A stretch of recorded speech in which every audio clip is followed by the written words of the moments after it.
Well, greetings and salutations, everybody. Welcome to the best damn movie-related show on the planet Earth, the John Campea Show, coming from right here in my quaint little studio. I'm, of course, your host, John Campea, and this is the show where we talk about the things that we love, the things that give us joy, make us happy in the morning, movies and movie news, TV and streaming, and all sorts of good stuff. I am, of course, your host, John Campea, and I am here flying alone today.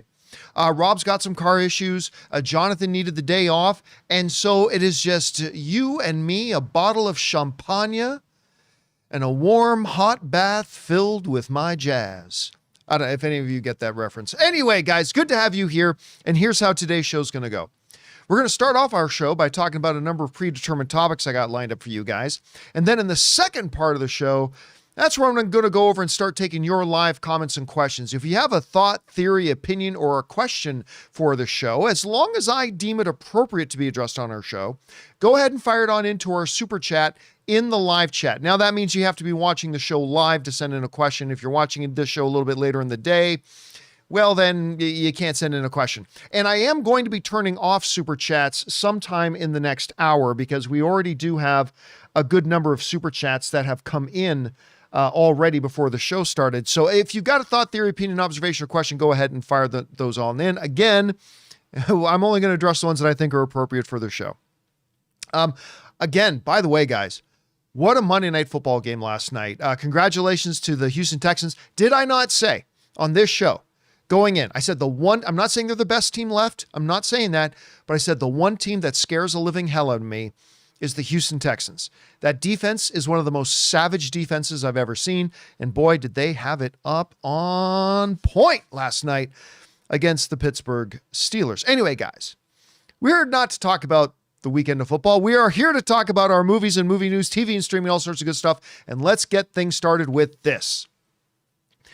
So Avengers Doomsday is coming. They've already kind of very formally and informally kind of started the marketing campaign. We've had the little teaser trailers drop.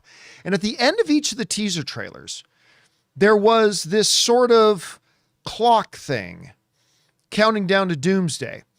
Well, now Marvel has launched a 24-hour-a-day stream of that clock counting down. And the last I saw, there was like over 1,000 people just watching the clock.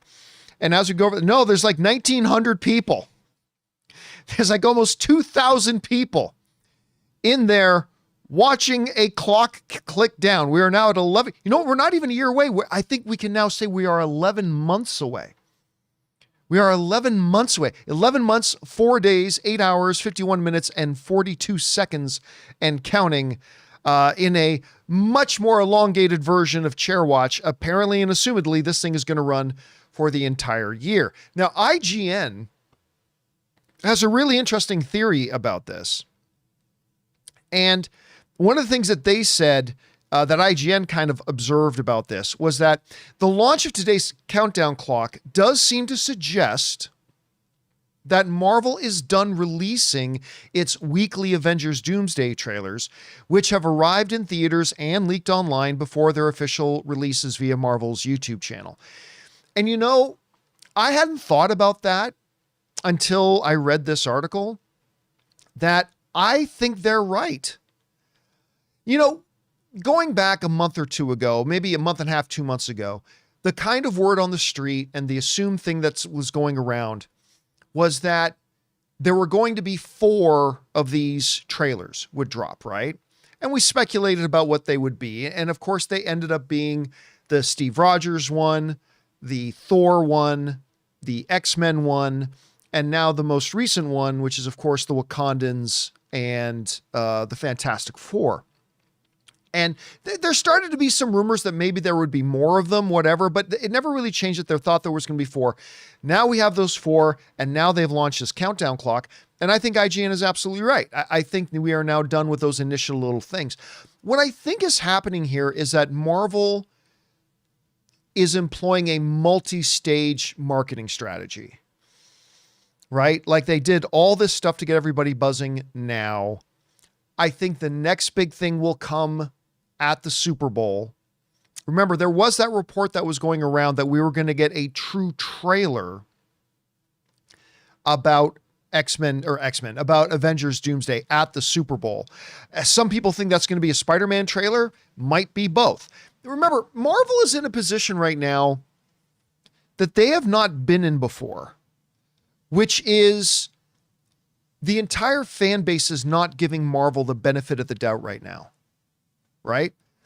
Like, I remember back when Infinity War and Endgame were coming out, the reputation of Marvel and the consistency of Marvel and the reputation they had with their fan base, there were huge discussions online about when we came into Infinity War and Endgame. Remember this? Big people suggesting that Marvel didn't even need to do any marketing for it. Now, I always said that was ridiculous. I always said that was absolutely ridiculous. They needed to do marketing. But that's the thing, though.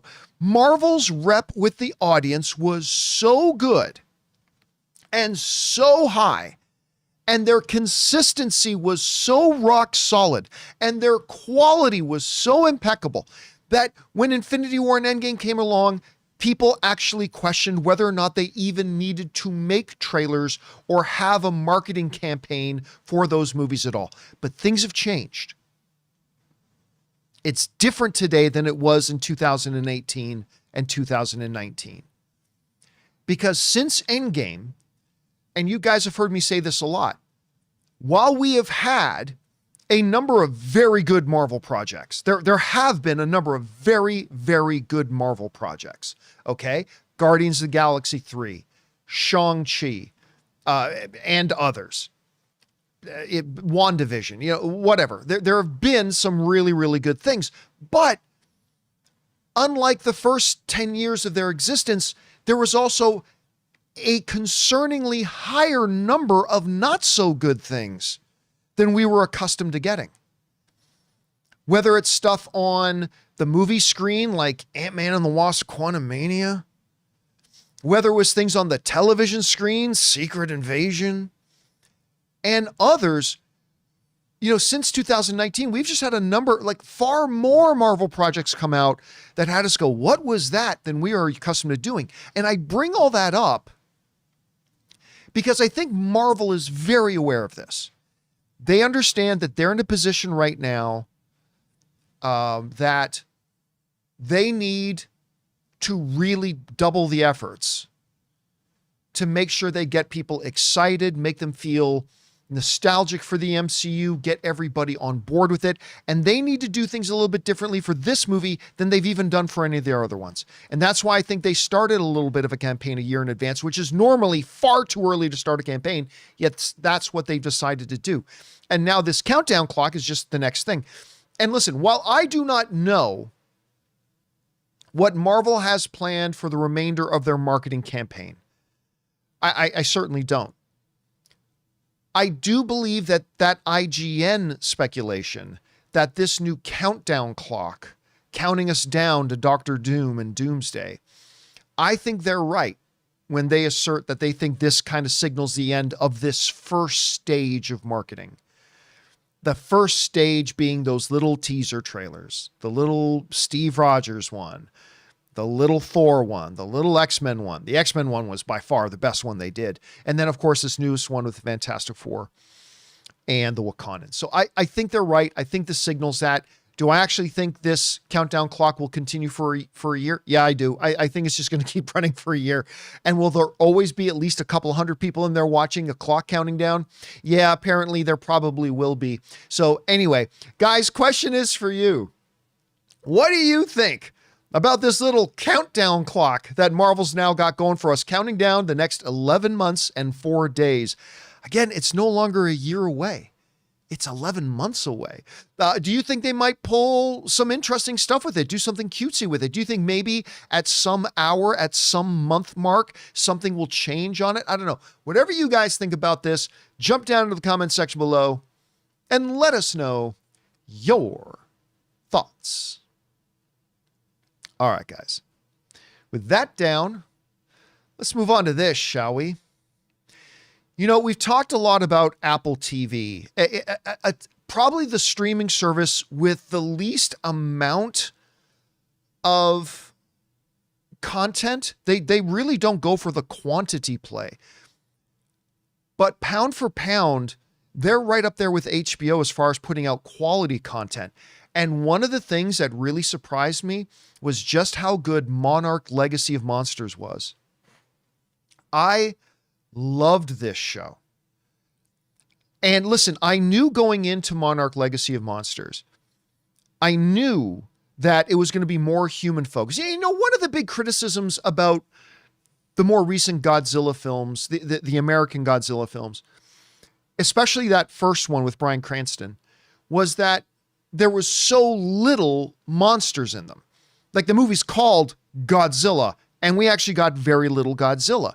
And like even in that first one, I remember John Schnepp would point out all the time, like every time we were about to get monsters fight, they would cut away to humans. Like, okay, these monsters are going to fight, and we're not staying with them. We're going over to somebody watching TV a country away. And that's been one of the things. So I knew going into Monarch Legacy of Monsters, it's called Monarch. It's the human organization. I knew we were going to focus more on humans, and I wondered how well that would work. The cast was fantastic. I mean, come on. Are you kidding me? Kurt Russell, his son, Anna Sawai, from who, you know, Emmy-winning actress from Shogun, and currently probably my number one celebrity crush. Anna Sawai in it. And you know what? To me, guys, that show delivered on all levels. I loved it. I love the way they kind of delved into what would the world be like if we knew that any minute some giant monster could come out and start rampaging through Tokyo. What would humans' response be? What kind of emergency scenarios and protocols would we have? What kind of organization? What would we do to deal with this if giant monsters were just kind of like another force of nature, like tsunamis or tornadoes or whatever? And I thought it did a great job. I thought it told a great story. I had a wonderful time with it. Well, anyway, we've got season 2 coming. And we got the first little tease for season 2 a little while ago. But now we got like a really full trailer has just come out for it. And guys, I think it's awesome. I think it's awesome. And we've been introduced to the basic idea now of season 2 for Monarch. And it goes along with the Hollywood trope of law of diminishing returns, which I'll talk about in a second. So clearly now, just like Godzilla X Kong. I mean, we got Godzilla and we got Kong, but there's a bigger monster. The big white ape is going to come, right? Well, now with this one, this ain't Godzilla. They even say it right in the trailer, right? This ain't Godzilla. This ain't Kong. It's something bigger. And this whole something, by the way, the design with the eyeball and everything, with the dual pupils, a little bit of something that we saw in Tom Cruise's The Mummy, which I thought looked really creepy, and it looks equally creepy here. I like this too. It all goes to the law of diminishing returns. You may have heard that phrase. What does the law of diminishing returns kind of mean? Well, I'll tell you how it was explained to me. The law of diminishing returns. Now, when I was younger, I was really heavily involved in like my church's youth group and stuff like that. And I remember that was the first place that I really learned about the law of diminishing returns. Church youth group sounds like a funny place to learn about law of diminishing returns. You would think that, but this is where we found out about it. The law of diminishing returns basically means the results you get from one particular pattern will diminish if you just maintain that same pattern. At some point, you need to alter the pattern or intensify the pattern in order to get that same result. The way they taught us in church, in youth group, and I actually think this is a brilliant way to describe law of diminishing returns and how this, I'll explain how this all ties in here to Godzilla and Monarch and King Kong. But the way they would describe it in youth group, and I don't know if any of you guys were in church youth group, but anyway, this way they described to me is it was about basically a lesson on the evil of boobies.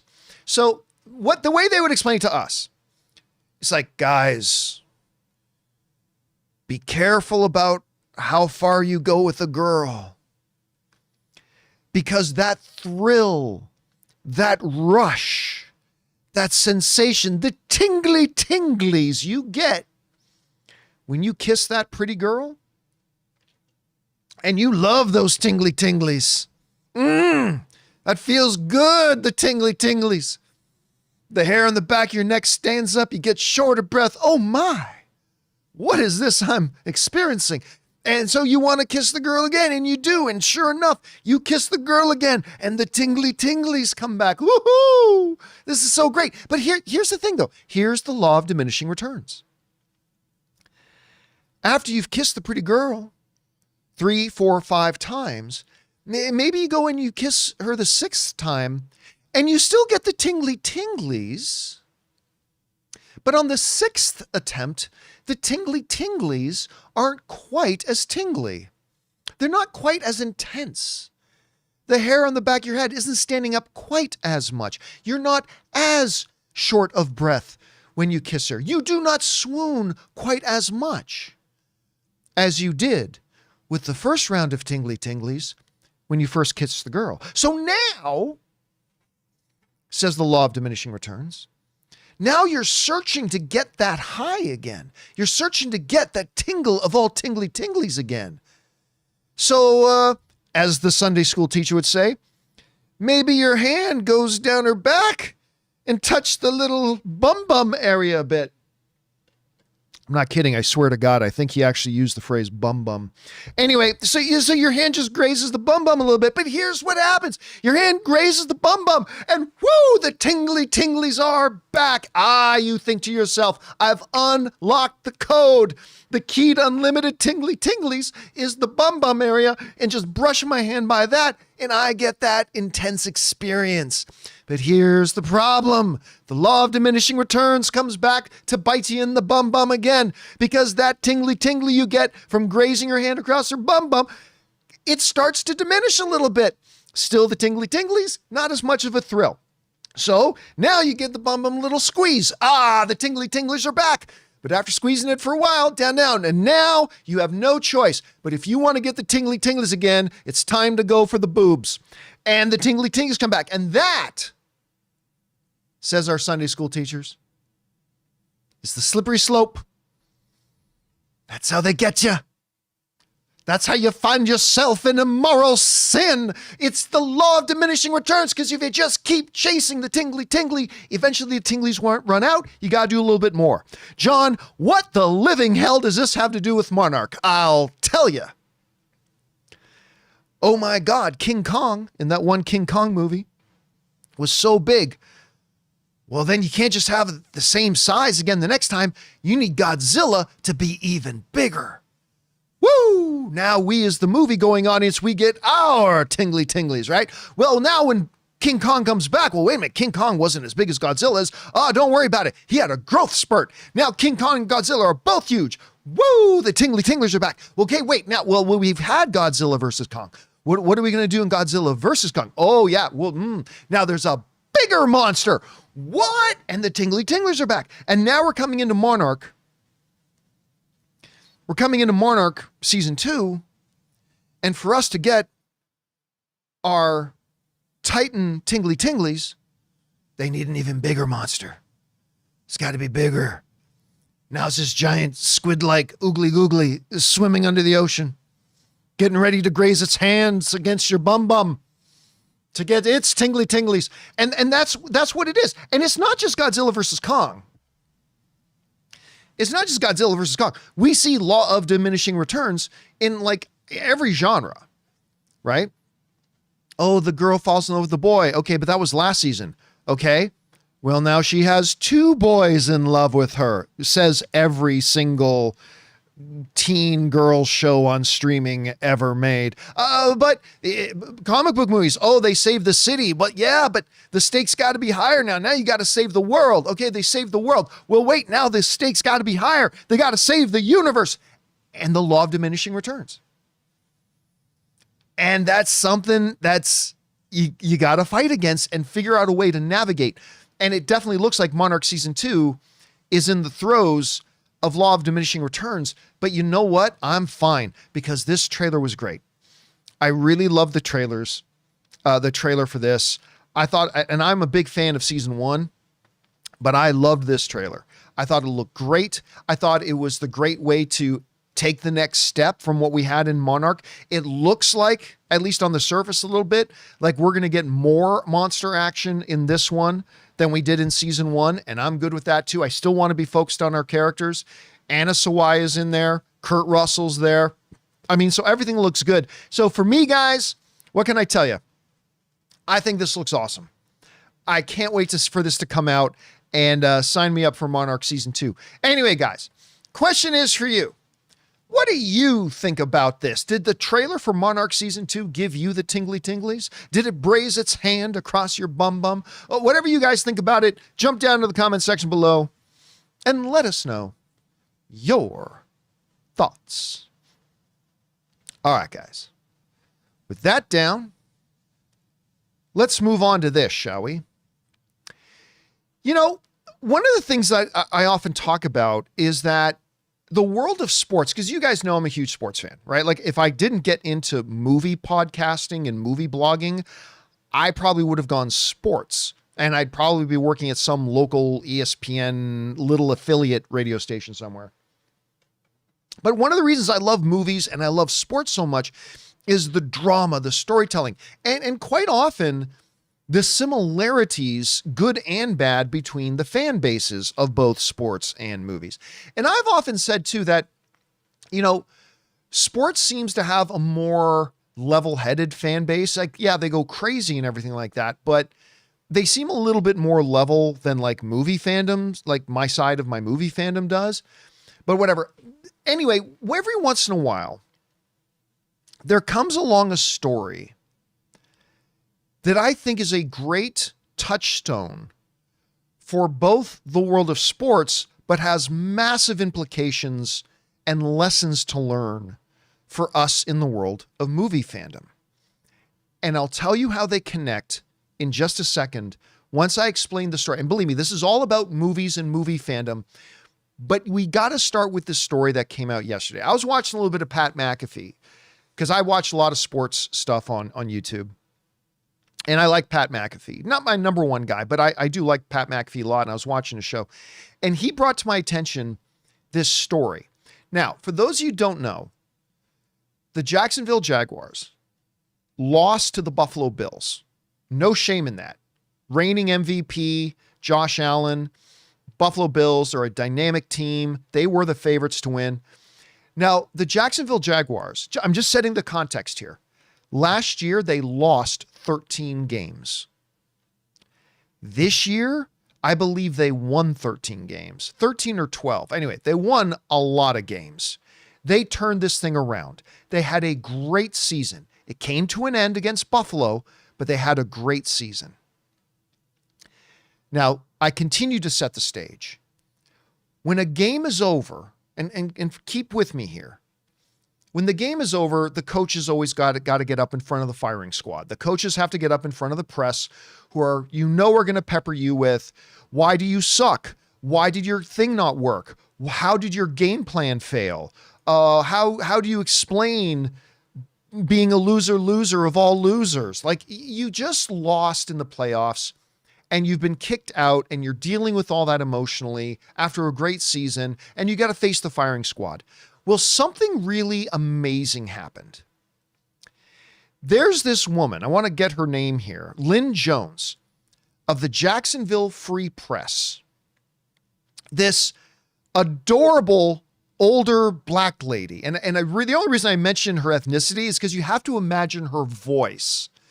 Because if you didn't see the clip, which I did, you have to imagine her voice speaking in this loving, almost grandmother kind of way. Because he gets up and she decides to throw a question at him. And this is what she says to him. Instead of saying, hey, coach, why didn't you do better? Hey, coach, is this season now a failure? She said she saw that he was pretty emotional. The coach was clearly emotional, clearly disappointed. And this is what this reporter said to him. She said, "I just want to tell you congratulations on your success, young man." Lynn Jones, associate editor of the Jacksonville Free Press, told the first-year coach during the post-game press conference on Sunday, "You hold your head up, all right? You guys had a most magnificent season. You keep it going. We got another season, okay? Take care and much continued success to you and the entire team." And Liam Cohen, who did a great job coaching this team this year, emotionally just said to him, "Thank you, ma'am." Right? What a thing of beauty. What a thing of absolute beauty. In an industry where the insiders, the journalists, the reporters, the pundits, well, your job is to crucify the losers because that gets clicks, right? That gets views. Humiliate that coach. And instead, this woman, this long-time sports journalist, she sees the coach come to the podium after a great year, turned this team around, totally turned it around. Not the best, but one of the best turnarounds I've ever seen in sports, from a team being really horrible one year to being really great the next. And she saw how sad he was and disappointed and emotional he was. And she says, "Young man, I just want to tell you, you hold your head up. You did a great job. On behalf of people in Jacksonville, thank you for what you did and you got next year. You be proud of yourself." I'm watching this, guys, and I just felt like that little spark of humanity that has almost been extinguished out of all of us come a little bit more to life. It was a moment of beauty. Well, whenever you have moments of beauty, inevitably in life, people can't wait to come along and piss all over that spark to try to smother it out. Because other pro sports journalists blasted her for saying this. And again, I'm going to tell you how all this ties into our movie fandom. Just stay with me here because it's important to understand the context of this. One guy, Ian Begley, guy who covers the New York Knicks, says this. And by the way, let me say this first. I'm sure all these guys I'm about to quote are very nice guys. All of us have what I call asshole moments. All of us do. You do. I do. All of us, when we're caught on our worst moment or we do something we kind of regret later, we all have asshole moments, okay? Just because we have an asshole moment doesn't mean you're an asshole. I'm not saying any of these guys are assholes, but I'm saying, oh my God, they had asshole moments. Because in that, their response to this thing of incredible beauty was this. Very nice exchange. Ian Begley, who covers the Knicks for SYN TV, wrote on Twitter. Wouldn't call it an exchange between a reporter and a coach, though. Uplifting the head coach after a loss is not a part of a sports reporter's job. Another journalist, Brandon Warren, commented, "This is not awesome." Fuck you, dude. "This is not awesome. This is called being a cheerleader. Reporters should be in PR if they want to carry on like this." What a dick thing to say. Again, I'm not saying the guy's a dick, but what a dick thing to say. Goes on. The Associated Press's Mark Long wrote on X, "Nothing awesome about fans/fake media doing stuff like that. It should be embarrassing for the people who credentialed her and her organization, and it's a waste of time for those of us actually working." I was just so disgusted by these things. And I immediately thought about how applicable this whole thing is to us and our movie fandom sphere.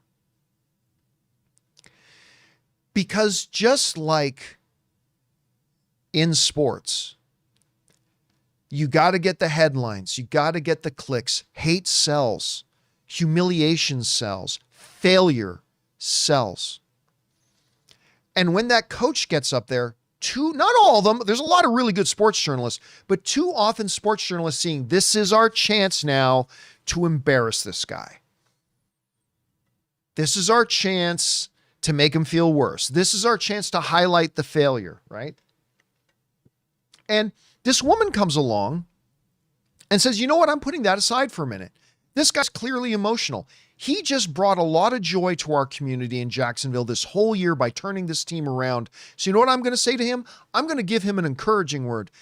Young man, hold your head up high. You did a great job this year. You had a great season, and we'll look forward to next season. So good job. Hold your head up. And people decided to shit all over it.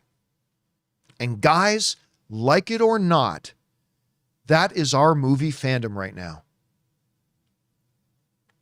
That is our movie fandom right now. We have a movie fandom spurred on by blogs and podcasts and YouTube channels and websites and outlets that understand anger sells, hate gets clicks, failure is the new sex sells. Failure is the sex sells. We today, instead of celebrating the joy of movies, and instead of celebrating the joy of storytelling, and instead of celebrating the successes, and instead of encouraging each other in our various fandoms, whether we like the same things or not, our movie fandom, this one exchange between an NFL coach, a kind, wonderful reporter, and other reporters' savage, dickless response to her is a perfect, unfortunate analogy for how our movie fandom is right now. And I'll just give you a couple of examples. We have so formed ourselves into tribes now that tribes used to identify themselves by what they love. Today, tribes and our fandoms identify themselves by what we hate. So you get one tribe over here that's decided they hate all new Star Wars. They just hate all Star Wars. That's how they identify themselves. Star Wars all sucks now. And so when something like Andor comes along, and it's like one of the greatest things ever made, gets nominated for Best Drama Series at the Emmys, is single-handedly the best thing Star Wars has ever done since the original trilogy. That's a subjective opinion, but the one I hold nonetheless. Instead of just celebrating that, what does the fans do? They sit down and try to pick apart about why it was also a failure. And I'm not talking about legitimately watched it with an open mind and simply didn't like it. That's fair. Of course that's fair. That's always fair. But you and I have always seen the bad players in our space. And it's not just the bloggers and podcasters and YouTubers. It's the fans too. That instead of saying, okay, yeah, I don't like new Star Wars, but you know what? That was good. Instead of just doing that, they spend all their time trying to rewrite everything and make it out that it sucked too. So yeah, now it sucks too. I'll give you another example. The recent Superman movie. Now listen, I'm one of the guys that my boy Henry, Man of Steel, is still my all-time favorite Superman movie. Henry is still my all-time favorite Superman. Yeah, that's me. That's my position, okay? My favorite, my guy. But I still loved the new Superman. I loved it. It was great. I really enjoyed it. It wasn't my boy Henry, but I enjoyed it. And it made, like I said for years, this thing can't make money. It'll be lucky if it breaks things because there's so much working against it with all the history of the god-awful failure of the DCEU and how it completely crashed and burned and all the audience gave up and we've had 17 different Supermen. I said this movie for over a year, I said this movie's got way too much working against it. Hopefully it'll be great, but even if it's great, it's not going to do anything. Well, guess what? Superman comes out and it's actually profitable and makes the studio a bunch of money. So what happens though? Instead of fandom going, hey, you know what? Good for them. Good for them. I still wish we still had Henry as our Superman, but you know what? Good for them. I'm glad to see it gave people joy. I'm glad to see it had success. I'm glad to see these sky-high audience ratings. I'm really happy for it. Maybe it wasn't for me, but I'm super happy. No. You know what people did instead? They opened up and tried to do new creative math. How can I come up with a way? How can I come up with some bullshit mathematical formula that makes no logical sense to try to make it look like Superman lost money? And they do all this bullshit stuff. It's like, guys, no, it here's the math. It made a bunch of money. It's not $1 billion hit by any stretch of the imagination, but no, instead of just going, hey, you know what? Good for them.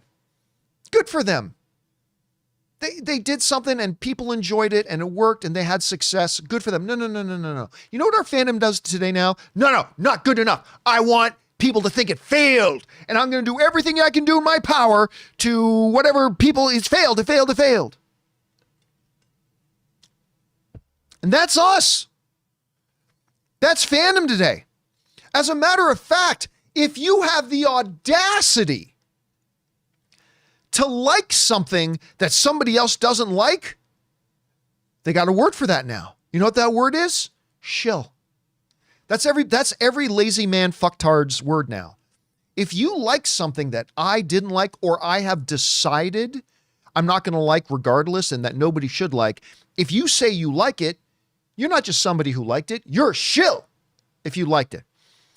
That is our fandom's version of this dickhead. Again, I'm sure Mark Long's a really nice guy, but this was a dickhead moment. Nothing awesome about what that just happened. Fake fans, well, the organization is a waste of time for those, blah, blah, blah, blah, blah. Those fans are this guy. And I just remember last night actually feeling a little depressed.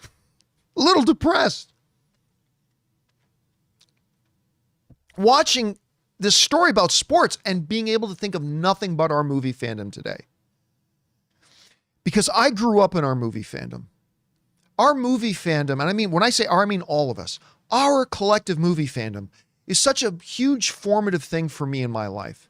And I don't know exactly where a switch got thrown, where we changed what fandom meant from identifying by those things that we love to instead identifying by those things we hate. And you guys know the blogs and the podcasts and the YouTube channels. You just go to them and every single thing listed. We hate this. I hate this. You hate this. We all hate this. F this. This person sucks. This thing. Everything just hate. Now listen, I was talking about Paramount yesterday. I hate what's going on at Paramount.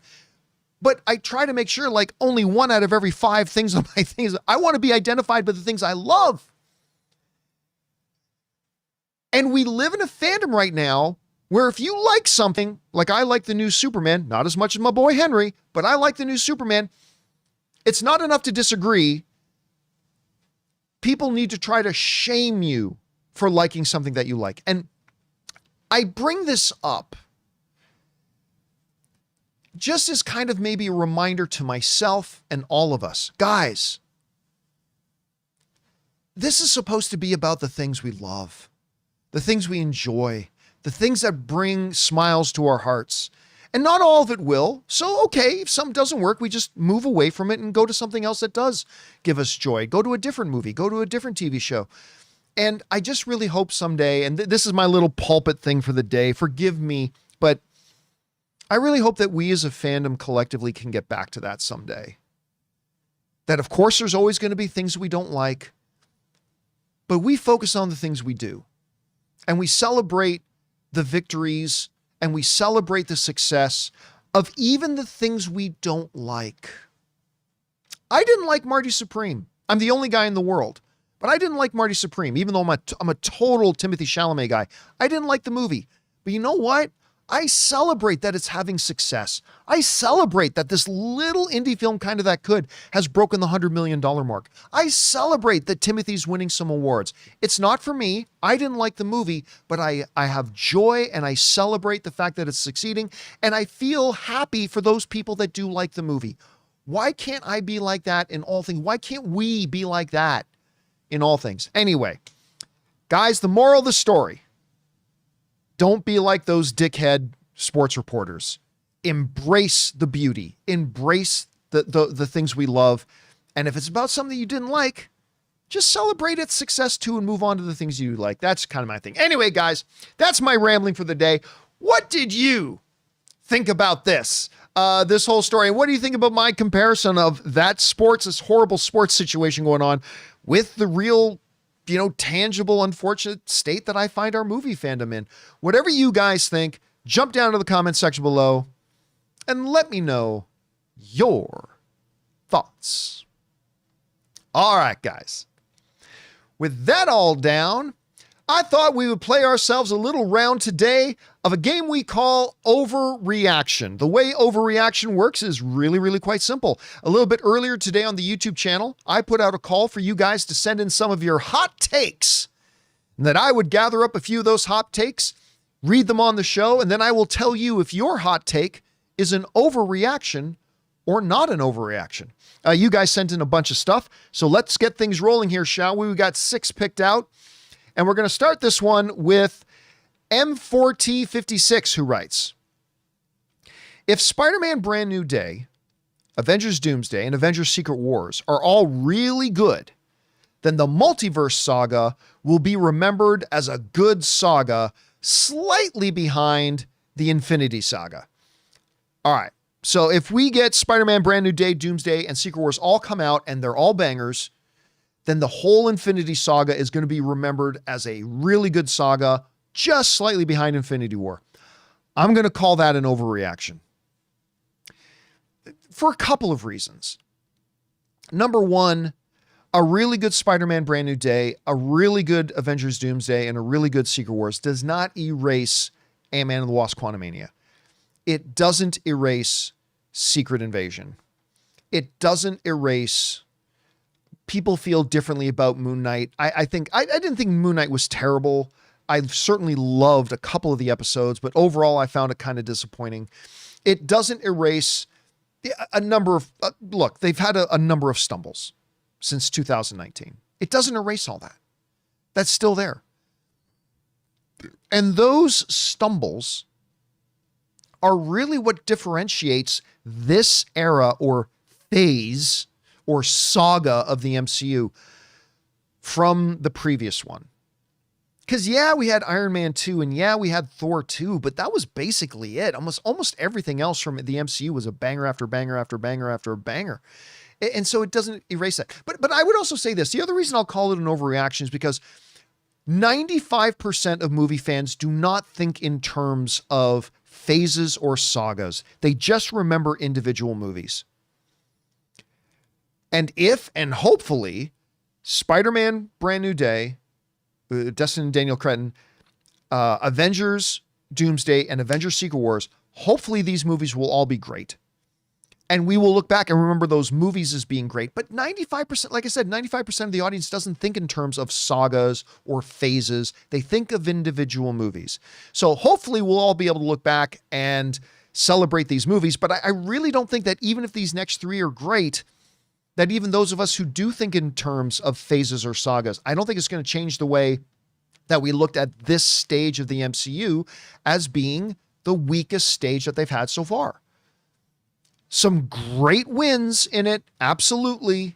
Shang-Chi, Guardians, what have you. But overall, I don't think, regardless of how good Doomsday and Secret Wars is, that this will be looked at as anything other than the weakest stage or era of the MCU. So I'm going to call it an overreaction. All right. Thanks for sending that in, man. All right. Let's move on to the next one, shall we? And the next hot take gets sent into us by Lieutenant John 37, who writes, Dave Filoni will usher in the best era of Star Wars since the original trilogy. Dave Filoni will usher in the best era of Star Wars since the original trilogy. All right. Some of you may or may not have heard that a big report came out from Matt Bellani over at Puck. Matt Bellani, of course, is the real-life Hollywood journalist who is in Seth Rogen's The Studio. He's popped up a number of times in there. He reported that it's imminent. In a matter of a week or 2 or days, they're going to officially announce that Kathleen Kennedy is stepping out and that Dave Filoni And, oh, I'm forgetting the name of the other Lucasfilm executive. Anyway, Dave Filoni is going to become the co-president of Lucasfilm with this other partner, kind of same way that James Gunn and his partner kind of run DC, right? So you've got that over there. Dave Filoni is not going to be the head, but he's going to be one of the two heads. It's going to be a co-running thing. Anyway, I certainly think that what you're proposing here, that this new regime of Dave Filoni and this other Lucasfilm executive who will be co-running Lucasfilm, I certainly think it's possible it could usher in a great era. It's possible. I think Dave Filoni's a guy with a really good head on his shoulders, an absolutely inexplicable and over obsession with the Ahsoka Tano character. But that aside, I think he has Star Wars in his blood. He definitely has a love and a passion for the subject matter. And I think he's the type of guy, he's got a learning spirit. You know, he doesn't think he knows everything, which is the perfect kind of leader, I think. He doesn't think he knows everything. He knows he's got a lot to learn. All that kind of stuff. I think there's a lot of good positives with Dave Filoni. I really do. And he's had a number of years of experience now as an executive, something he never had before. But at the same time, this guy hasn't made anything live action. And yes, he kind of shadowed He kind of shadowed Jon Favreau making Mandalorian. And that was good. But then his first kind of carrying a project on his own, live action, Ahsoka, it was not nearly as bad as The Acolyte. Don't get me wrong. Not nearly as bad as The Acolyte. But it wasn't good. Had some good elements, but it wasn't good. And Robert Meyer Burnett put it in such a simple way that I didn't even think of, but it's absolutely true. He said, here's one of the big main problems with Ahsoka. It felt just like a cartoon. It felt like a cartoon. It was in live action, but it felt like it was a cartoon. And you can't do live action the exact same way you would do animation. They're different mediums. They require different approaches to their storytelling. And Ahsoka just felt like a cartoon. Of course, that's Dave Filoni's background. So I'm going to say your statement is an overreaction, but it's not impossible, and hope springs eternal. And I'm going to cheer for Dave Filoni because I love Star Wars and I think he's a really good guy and I hope for all the success. But right now I'm just being honest. I'm a little bit skeptical because what I have seen out of him so far does not back up a hot take saying he's about to usher in the greatest era of Star Wars ever. I have my doubts, but I hope you're right. We'll see. But for now, I'm going to call it an overreaction. All right. That down, guys. Let's move on to our third hot take for overreaction here, shall we? And this next one gets into us by DeBomb88, who writes, The Odyssey will be Christopher Nolan's all-time highest box office movie.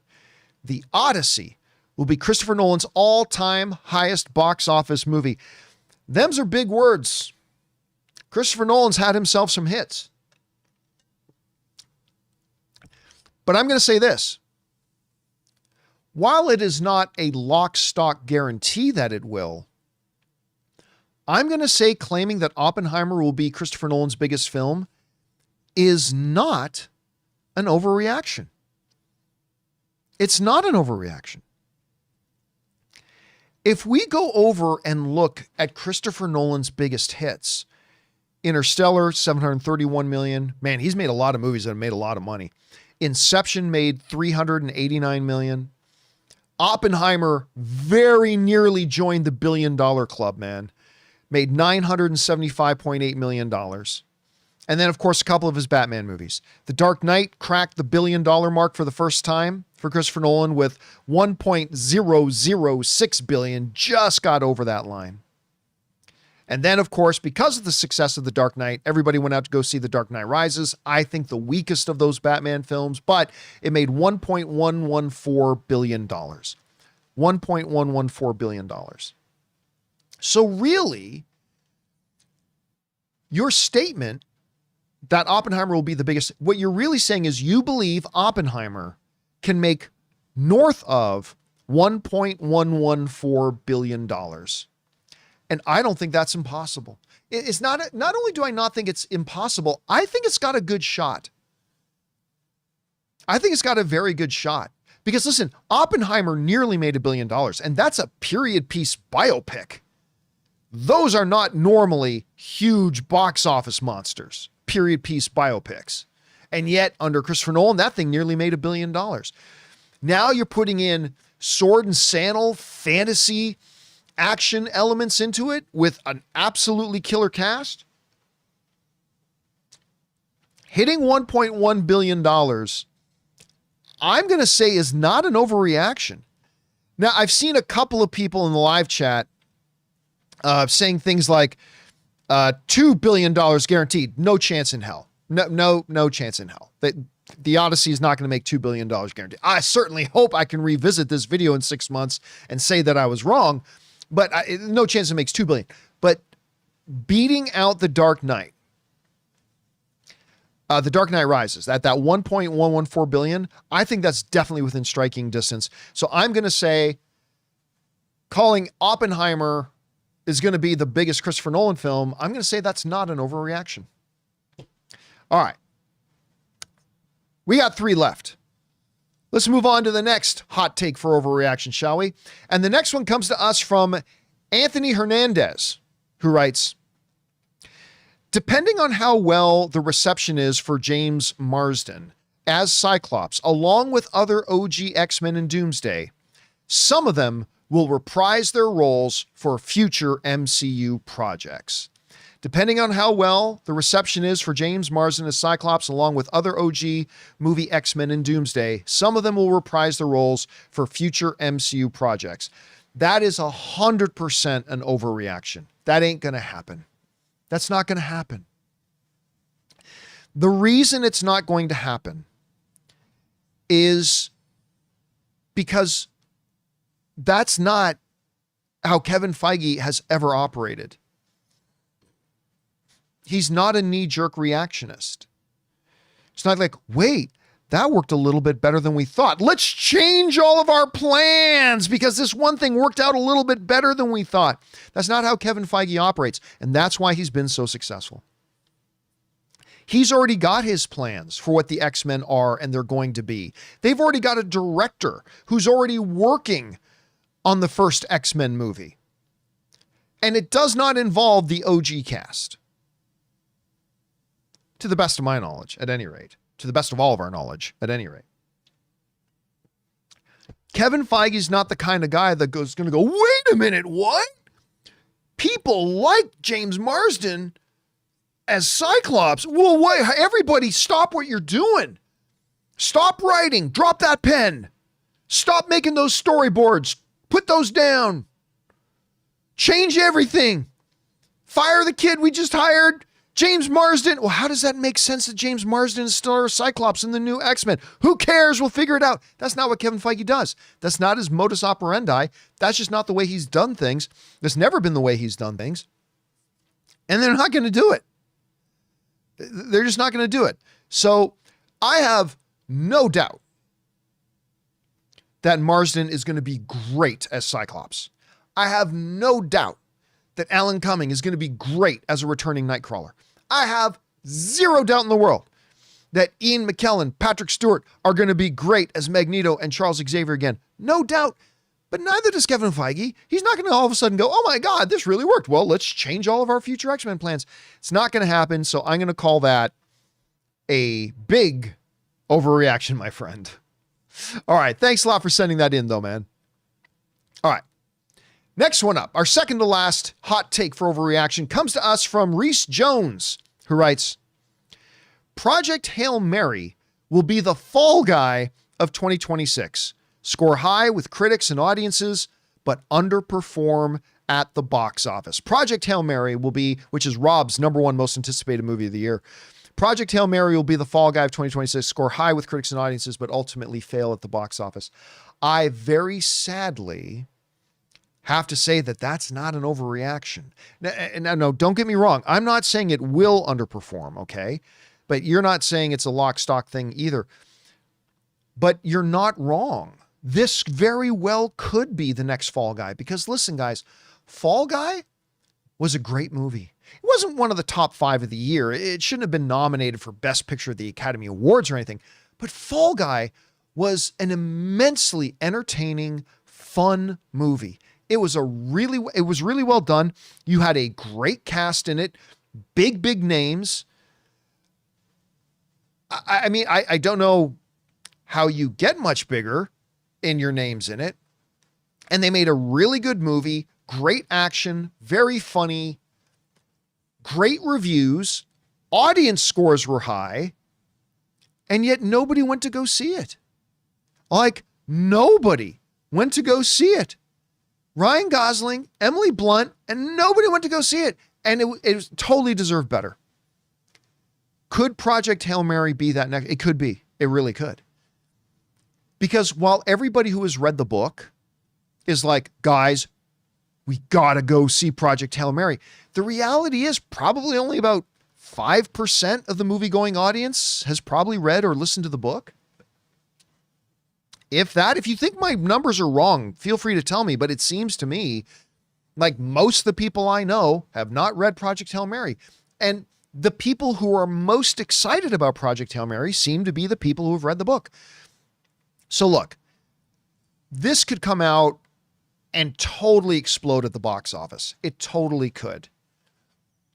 But there are a lot of similarities, feeling-wise, to what happened with Fall Guy. You're not wrong about that. So I'm unfortunately going to say, while it's not a for sure thing that it won't be a hit, I'm going to call your assessment not an overreaction, unfortunately. I don't think your hot take is that much of an overreaction.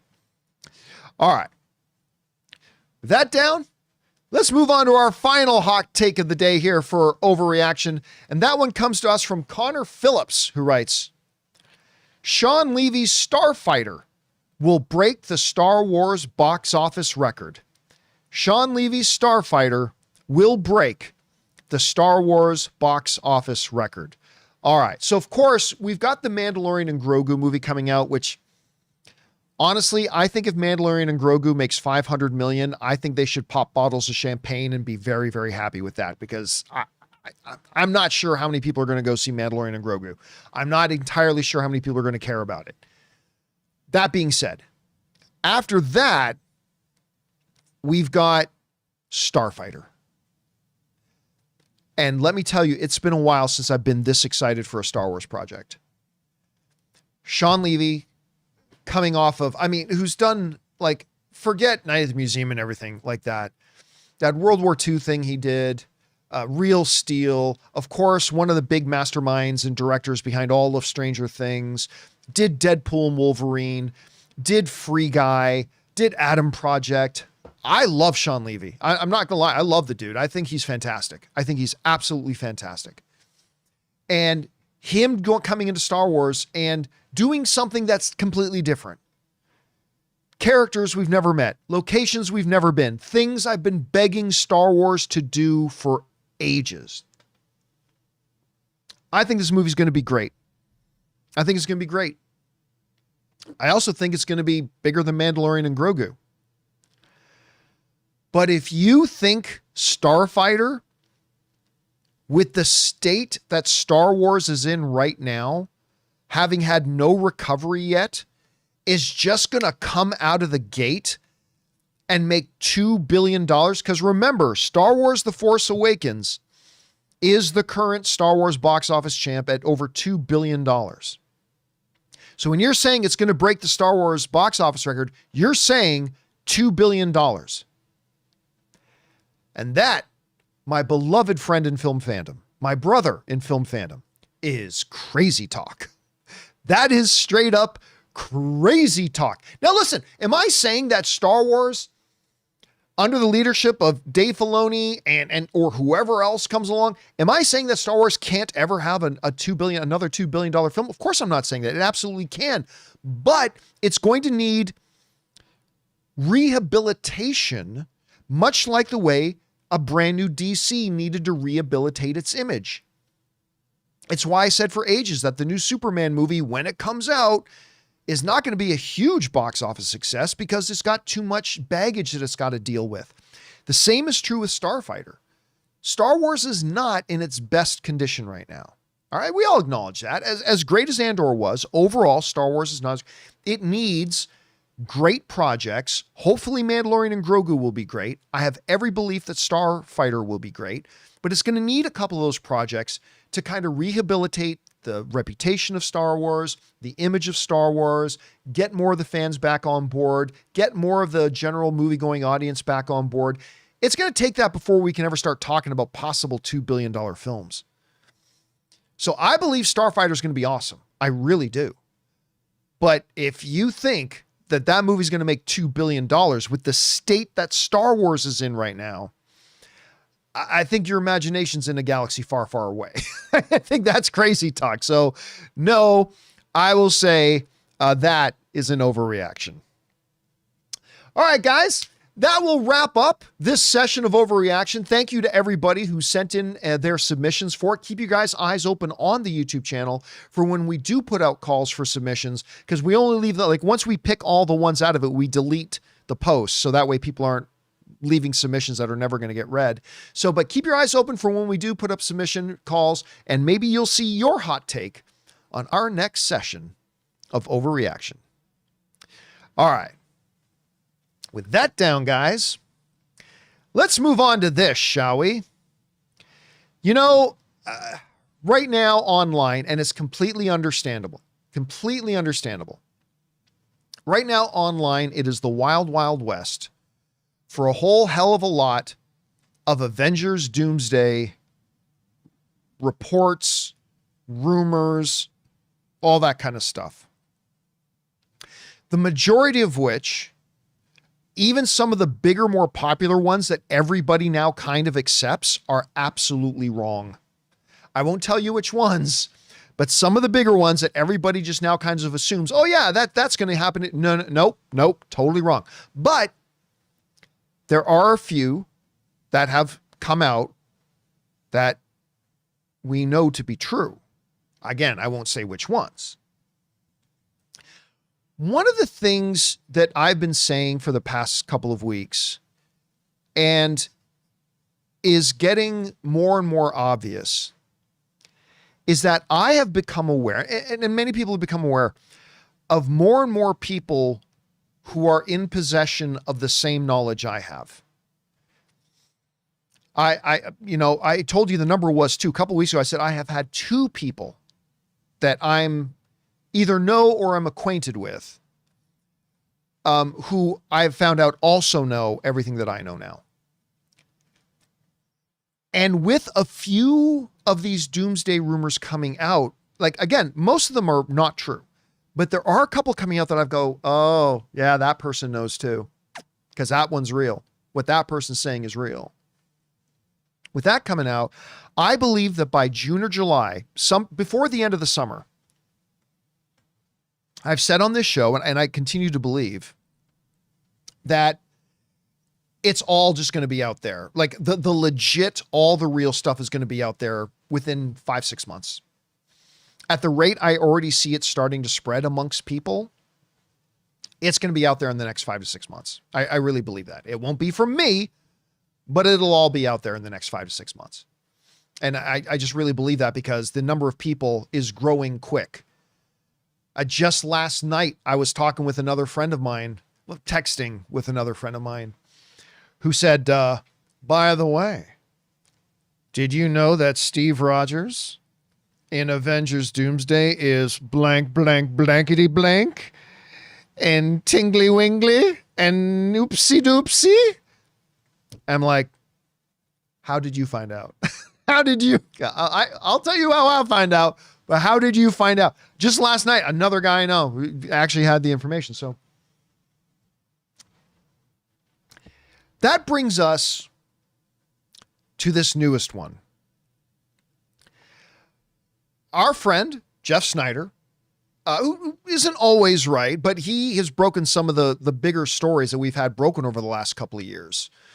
I mean, he's done many more since, but like one of the really big ones in recent years was he was the guy, if I'm not mistaken, Jeff was the guy to break the news that Harrison Ford was joining the MCU as the new Thunderbolt Ross. That was a huge story, man. And he was right. And he gets a lot of his stuff right. Again, not everything right. He gets some things wrong. Well, according to things flying all over the place here today, Jeff Snyder is reporting that Doomsday will not explain why Doctor Doom looks like Tony Stark.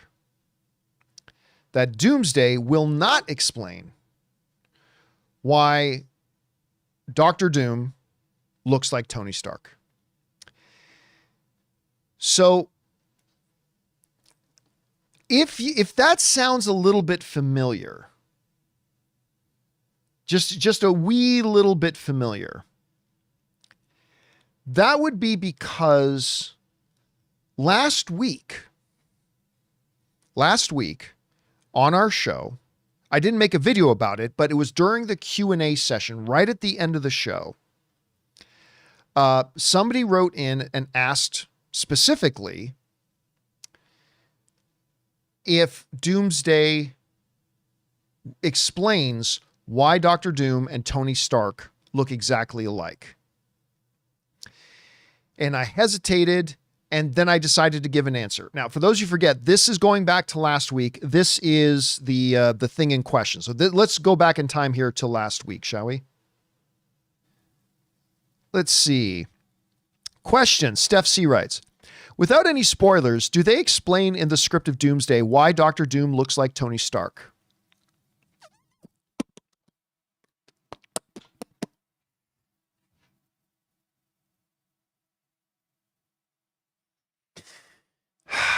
I'm trying to, I know the answer. I'm just trying to decide how to answer it. Let me put it this way. I'll put it this way. They do not, nor should they. And that answer will come in Secret Wars. They don't, and that's okay, because they will in Secret Wars. And I think it's the right decision. I can't give any more context or justification or whatever to that. But unless they change something very last second, no, they do not explain in this movie why Doom looks like Tony. They don't, and that's going to be something that comes a little bit later on. All right. And that'll do it, guys.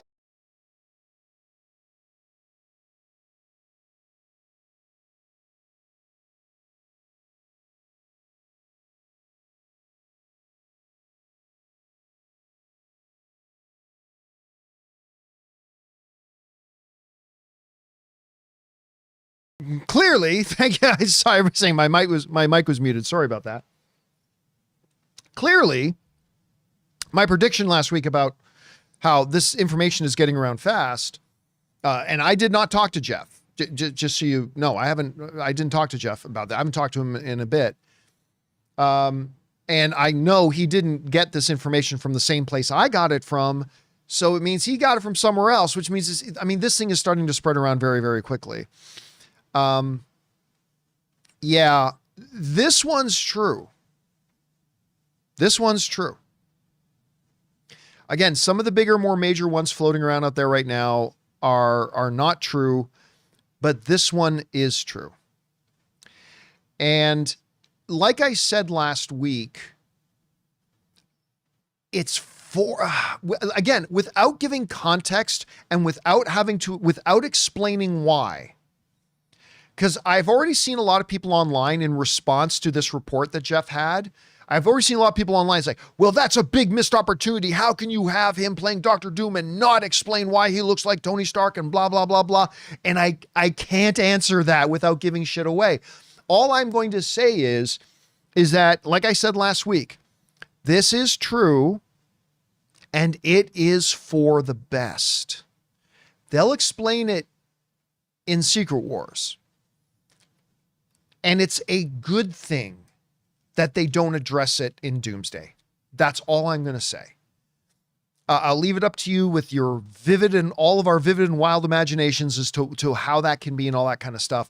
But this report from Jeff, yeah, this is one of the real ones. This is one of the real ones. And so again, this just once again brings me back to that belief that I've had that I think by June or July, I think everybody's going to know, because like it's just disseminating really quickly. But I'm also going to go back to this. Let me go back to this one thing. Somebody asked me last week, does knowing what happens in Doomsday take away from your excitement and anticipation for it, since now you already know what happens? And while I can only speak for myself, but I know Rob feels the same way too, it has only massively intensified my excitement for this movie. It has done nothing but massively intensify my excitement for this movie. And you know what? I think Marvel knows this is true. It's why Marvel themselves have been leaking the trailers before they came out in theaters. Don't believe for a second, guys, that the exact like clockwork timing of each of those leaks were actually leaks. That was Marvel coordinated that. You will never convince me otherwise. Don't be naive. Marvel intentionally coordinated all of that. But I think Marvel understands as well that, especially by starting the marketing campaign at this point, I think they know everybody's going to know what's happening in Doomsday by the time we get there. I think they know that. And I don't think they're really all that concerned about it, because I think their belief, right or wrong, I think their belief is that most people's reactions are going to be like mine and Rob's. That finding out about it has only massively intensified my excitement to see the movie. And I know that traditional ways of thinking would be, oh, if you find out what happens, then it's going to take away from the surprise. And it's going to, okay, I understand that's the general way of thought, but it's not real and it's not true, at least for me, right? It has only intensified my excitement. And I think they know that, and I don't think they're all that concerned about it.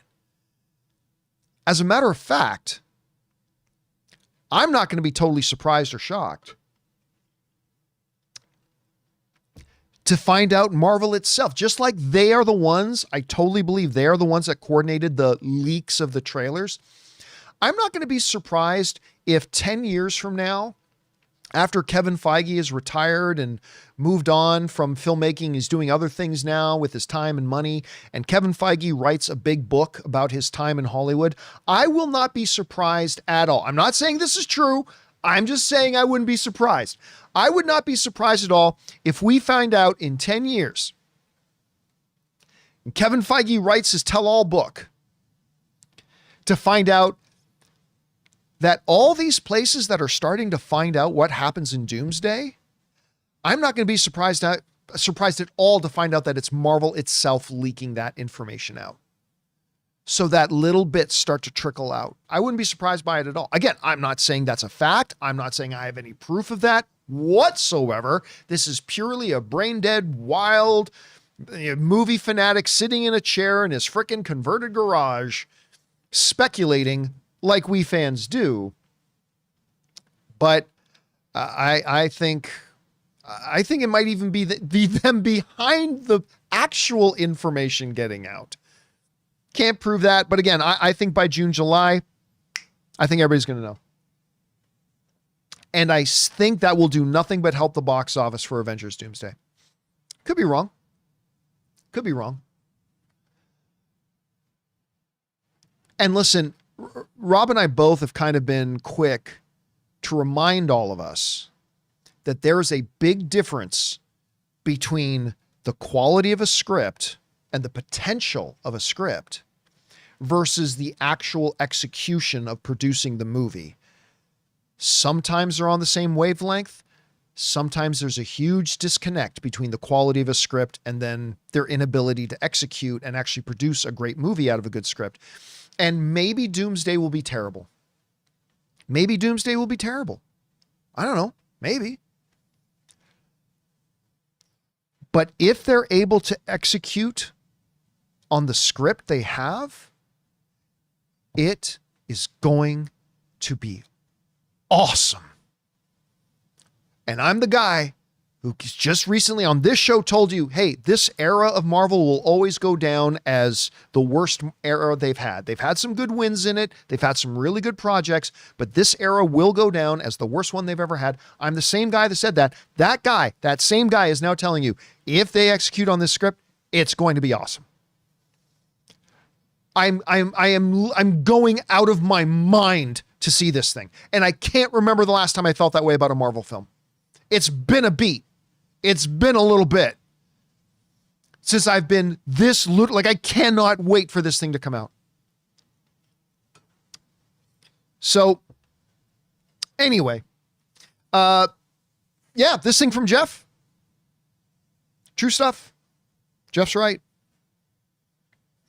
Don't bother writing and asking me about all the different ones. I'm not going to confirm or deny any of the other ones, but on this one, Jeff is absolutely right. And so, there you go. I cannot wait for this movie, guys. I really can't. Marvel has done it. Oh my God, the Marvel has done it. Anyway, guys, question is for you. What do you think about all this? Anyway, do you believe in my theory that probably by June or July, I think pretty much everybody's going to know, and that I'm kind of the belief that Marvel itself is the ones behind leaking the information out? I don't know. Maybe that's crazy. Maybe I'm right. Whatever you guys think, jump down to the comment section below and let us know your thoughts. All right, guys. With that all down, it's time for us to go on to the most important part of our show, which is, of course, taking your live comments and questions. Just so you know, a little while ago, I did turn off the super chats because, well, we already had too many come in. So we've got all the super chats lined up. We'll get to those in just a second. But before we do, we're going to take a quick second, pay some of the bills here, and thank the sponsor of today's episode of the John Campea Show, our friends doing good work over at BetterHelp. Guys, we want to take a second to thank a sponsor of today's video, BetterHelp. You know, the new year doesn't require a new you, maybe just a less burdened you. Most of us carry around things like pressure, self-doubt, or that feeling that we always have to be perfect, and learning to let some of that go can make a huge difference in our lives. Therapy can help you better understand what's weighing you down by giving you an unbiased perspective on your relationships, motivations, and emotions. That's where BetterHelp comes in. See, BetterHelp connects you with quality therapists who are fully licensed in the US and follow a strict professional code of conduct. They also do the matching work for you. You fill out a short questionnaire, and with over 12 years of experience and industry-leading match rates, they usually get it right the first time. And if you ever want to switch therapists, you can do that easily from their tailored recommendations. BetterHelp is also one of the world's largest online therapy platforms, plus an average 4.9 out of 5 rating from over 1.7 million live session reviews. BetterHelp makes it easy to match online with a qualified therapist. Sign up and get 10% off at betterhelp.com/Campea. That's BetterHelp.com/Campea. And thank you to our friends at BetterHelp for sponsoring today's episode of the John Campea Show. All right, with that down, guys, we got a lot of questions to get to because I left the super chats open for too long. I'm going to try to get through all of them. So let's get to it and try to fire through these, shall we? We're going to start off with Ruben Reyes Roman, who writes Secret Summer 2027 Avengers movie Doom's Origin. I don't think so. I don't know anything. Just to be upfront, I don't know anything about Brand New Day. I know nothing about Secret Wars other than how it might start. I don't know anything about that or whatever the secret project movie might be in 2027, if there even is one. I do believe there will be, but that's purely on fan speculation. I don't I honestly don't think it'll be a Doom origin story, because I think that would take away from stuff. Again, I'm just speculating, but I think that will take away from things they're setting up for Secret Wars, but we'll see. All right. Jalen Johnson writes, I love Shuri, but it's time for T'Challa to return. T'Challa is Black Panther, as Black Panther is T'Challa, as T'Challa is Black Panther. See what I did, John? Yes, you did. The difference is, in the mythology of Black Panther, there have been many Black Panthers, right? Like in the mythology, like T'Challa is not the first Black Panther. It's a succession of Black Panthers. But listen, I have been on record. I love Shuri. Shuri and M'Baku like quickly became a couple of my favorite MCU characters. But Shuri, it made no logical sense. But John, see, in the comic books, I don't give a crap what happened in the comic books. We're talking about it in the movie verse. It made no logical sense that Shuri should become the next Black Panther. 0 sense. Made no sense at all. The lab girl should become the next Black Panther. Really? Made no sense. You had Okoye. Okay? You had Okoye. You had so many, you have M'Baku. You had so many other warrior characters that would have been much better suited to carry the mantle of Black Panther. And they went with Shuri, and I just thought that was a fundamental mistake. Now, granted, I didn't love Black Panther Wakanda Forever, but I think what Ryan Coogler did was superhuman, considering the tragic circumstances under which they had to try to make that. But you're right. I have always thought they should have recast the character of T'Challa to pick up the baton and carry the baton for the late, great Chadwick Boseman. But they didn't. Hopefully they will start to correct that and give us a more logical Black Panther, whether it's M'Baku, whether it's Nakia, whether it's Okoye, whether it's another universe's version of T'Challa. I mean, I don't know, but hopefully they get one that makes more sense to me. Anyway, all right, Red Boy 27 writes, hello, John. I finally watched Serenity, and holy shit, Chiwetel Ejiofor was acting. That is the movie. Listen, I'm one of the rare people that I actually saw Serenity before I saw Firefly. But John, how did you understand it? Because Joss Whedon just made the movie in such a good way that I didn't feel lost at all. I totally understood what was going on. Serenity is amazing. It's one of my favorite sci-fi movies, to be honest with you. I love that movie. And it was the movie that introduced me to Chiwetel Ejiofor, who I believe is one of the best actors in the world. And his character, the operative, one of my favorite sci-fi movie villains of all time. He was so good in that. If you haven't seen Serenity, go watch Serenity. It's so good. All right. Red Boy then watched. Also, John, you talked about Jack O'Connell yesterday. And one reason I loved Remick is because he truly believed he was helping and was right. I have always said, Red Boy, listen, every once in a while, you need just a good mustache twirling, I'm evil villain. You need those. You do. There are certain stories where that's the kind of villain you should have.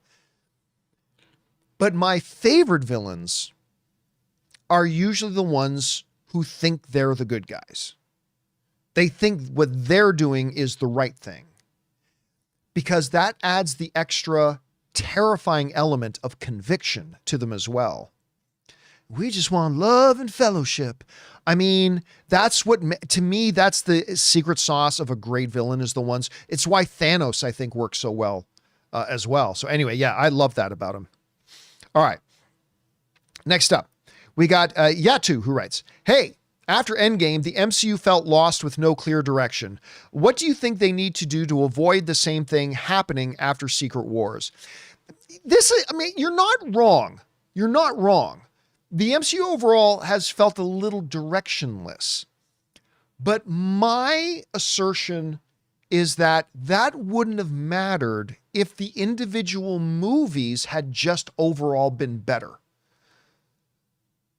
Like, Shang-Chi didn't do a very good job of helping to connect or set the direction or give a North Star to the overall direction of the MCU. It didn't. But you know what?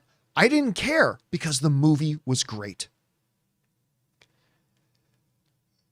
Ant-Man and the Wasp: Quantumania, you could argue, because remember, this is when they were still going to do Kang Dynasty. You could argue Ant-Man and the Wasp: Quantumania was the MCU movie that did the most to try to establish what the overall direction of the MCU was at this point, heading towards Kang Dynasty, right? You can make the argument that Ant-Man and the Wasp was the movie out of this era that probably did the best job at that, but the movie was terrible, so it didn't matter. First and foremost, what Marvel really needs to focus on, and I think they know this, and now that we're beyond the Bob Chapek era, who commanded Marvel to just make as much as they could as fast as they could. That's a direct quote from a Marvel executive, by the way, that Bob Chapek's command to Marvel was make as much as you can, make as much content as you can, as fast as you can. That was Bob Chapek's mandate, and why I think a lot of things went off the rails. But if they just focus and get back to the focus of making each one of their individual movies really good, the rest will take care of itself. And it's no more complicated than that. I think that the rest will take care of themselves. All right. Next up, Mark writes, people want a teaser with the new Avengers, but could the post-credit scene of Thunderbolts count? It ends saying the new Avengers will return. I completely agree with you. Now, look, I really loved Thunderbolts. I loved it. Was my favorite comic book movie of the year. I liked Fantastic Four quite a bit. I loved the new Superman. But Thunderbolts was my favorite comic book film of the year. I would love to see more of them, but I think you're 100% right. I think that post-credit scene, which is in the movie, by the way. Yeah, that post-credit scene's in the movie. Anyway, I think that post-credit scene in Thunderbolts absolutely already accomplishes that, and I think it takes away kind of the need for one. I think we will get one eventually down the road as we get closer to the movie. We're going to see the new Avengers in there somewhere, but I agree with you. I think that serves that purpose already. All right. Matan Valinsky writes, dug a bit on Oracle. The Paramount lawsuit is no different than things Oracle does, suing you to hell for not following the contract 102%. Oracle doesn't have consumers. It has prisoners. I'm not so sure about that, to be honest. I mean, and I say that like literally, I'm not so sure about that. I know Oracle plays a very important role in a lot of technology companies. They've been around forever and have always played a very important role. I remember I had to deal with them a little bit in terms of databases and things like that back in the day. And listen, I don't even have a problem with being litigious to make sure people follow contracts. But this Paramount thing, they don't even have a contract. They don't have no agreement. They have nothing with Warner Brothers. So anyway, it just kind of changes it a bit. But yeah, the reputation, Matan, has been that they've been a little litigious. Matan also writes, the Ellisons are more in the suing people business than making an actual good product. One of the things that really confounds me, and you guys who watch the show have heard me say this before, but I'll say it again, is, hey, David Ellison, why don't you take your head out of your stupid ass? You've got Paramount. Why don't you spend the next 3 to 5 years building up Paramount and making Paramount the standard-bearing, glorious studio that it has been in its Hollywood past? Why don't you focus on that? And then maybe in 3, 4, 5 years, once you've really established Paramount as a big major player in the game, then maybe look at acquiring other things. Maybe then take a look at acquiring other things. So, I don't know. It kind of my take on it. Might not be the popular one, but whatever. All right. Form M4T writes, how would you rate the story of Doomsday? Probably meant Doomsday. The plot you've read out of 10. I'm not a person who likes to give 10, so I'm going to say a 9. I can't remember the last time I gave a 10 to anything. That's why I don't score things out of 10. 10 is utter perfection. So I'll say 9 with the potential of being 10. But that's just my own personal take. Cody Hunt writes, is it a part of the script that Doom's face is never revealed in Doomsday? Is that why we don't know? I am simply not going to answer that. Yeah, I'm not going to answer that one. So next up, Carmelo Smith writes, Hey, John, what's the chances of the Eternals making an appearance in Endgame? And the Jays just got an amazing player, Okamoto. Hope we win it all. Well, listen, the Jays came really damn close, as close as you can get last year against a team that had quadruple its budget. So that would be great. As far as specific characters appearing or not appearing in the movie, I'm not going to answer that at this point. If reports come out that affirm or reject the notion of which characters do or do not appear in the movie, maybe then I'll acknowledge them or debunk them. But I'm obviously not going to answer that right now. Other than the fact to say, I really liked Eternals. I really did. Okay, give me 1 second here. I got to see if I can get my thing up here and in screen. There I go. Oh, I finally popped up. I hadn't been popping up, and now I have on this screen. All right, let's move on to the next one. Apollo writes, just rewatched The Sixth Sense and Unbreakable, 2 of Bruce Willis's masterpieces. Also, WTF happened to Disney's live-action Hercules with Hugh Grant? I don't remember Hugh Grant being attached. I'm not saying he didn't. I'm just saying I don't remember him being attached. But yeah, weren't the Russos at one point attached to produce, not direct, but I think the Russo brothers were at one point years ago attached to produce a live action Hercules movie that was not like The Rock's Hercules movie, but rather like an actual live action adaptation of the animated Hercules movie. That's a good question. I think it just died on the vine. Yeah, I mean, I could be wrong, but my best guess is that it just completely died on the vine. And you know what? Logan Stone just brought up a good point. I think you're right. I think I do remember that at one point Guy Ritchie was in talks to direct.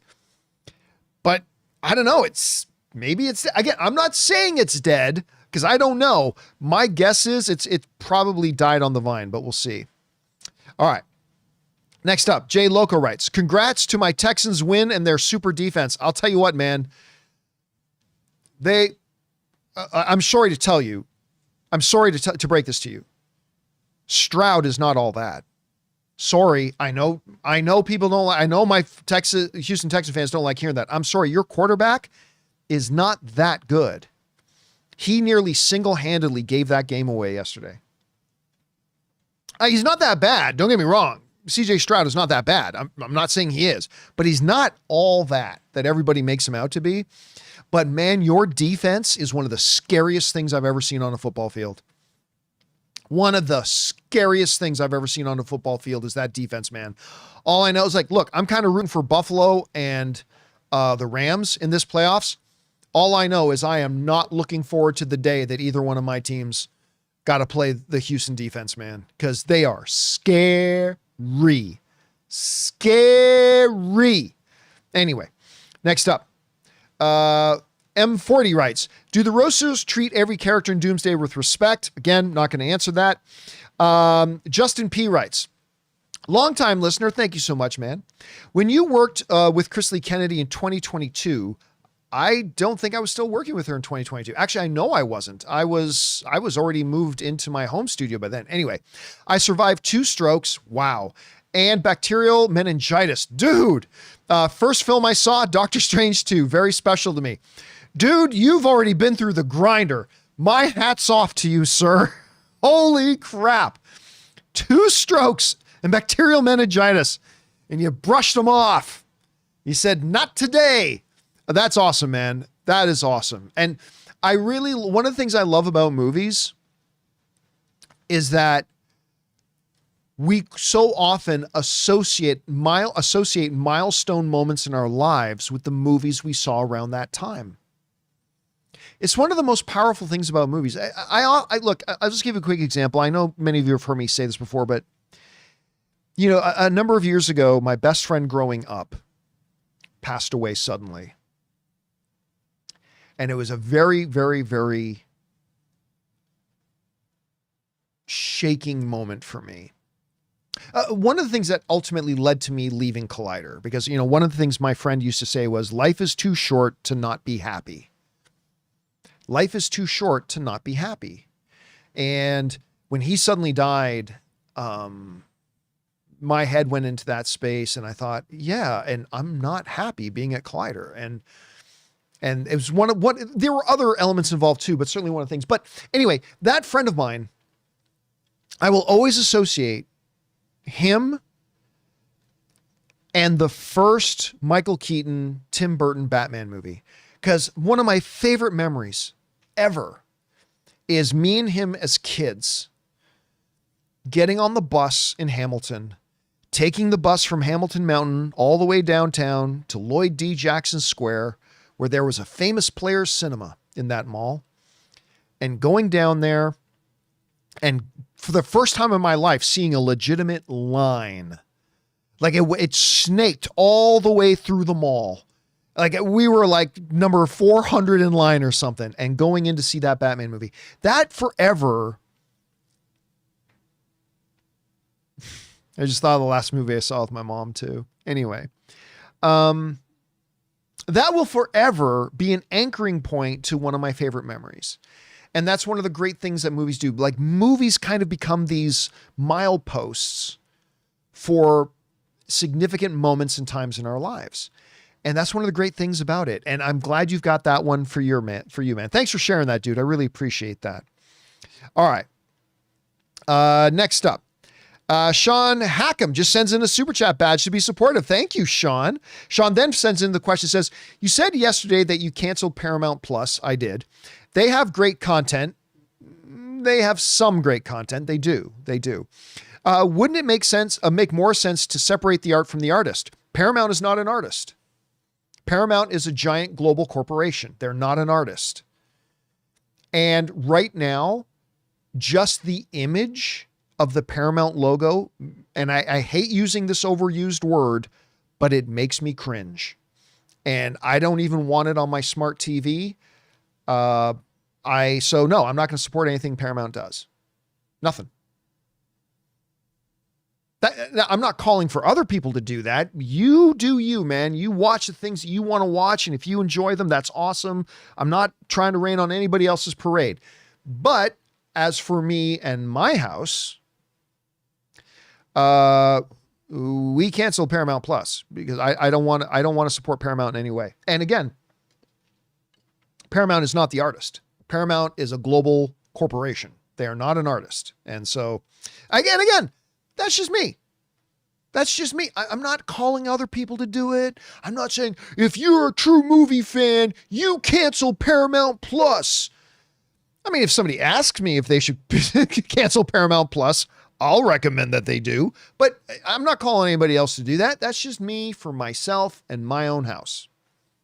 And do not confuse that with separating the art from the artist. Paramount is not an artist. They are a giant global, now very badly run in my estimation, global corporation.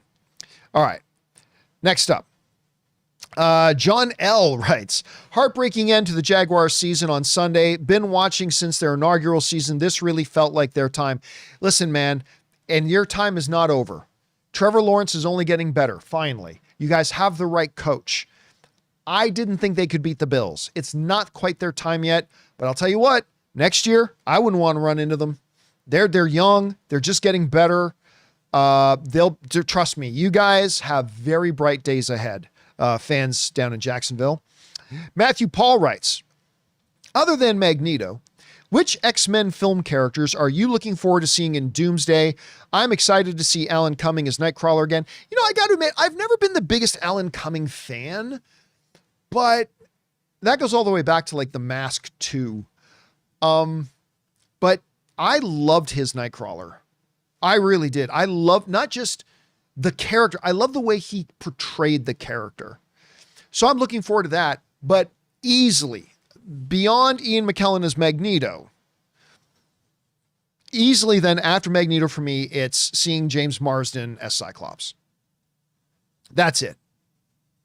I mean, I'm excited for all of them. I am, but James Marsden as Cyclops finally getting his due. I'm really excited about that one.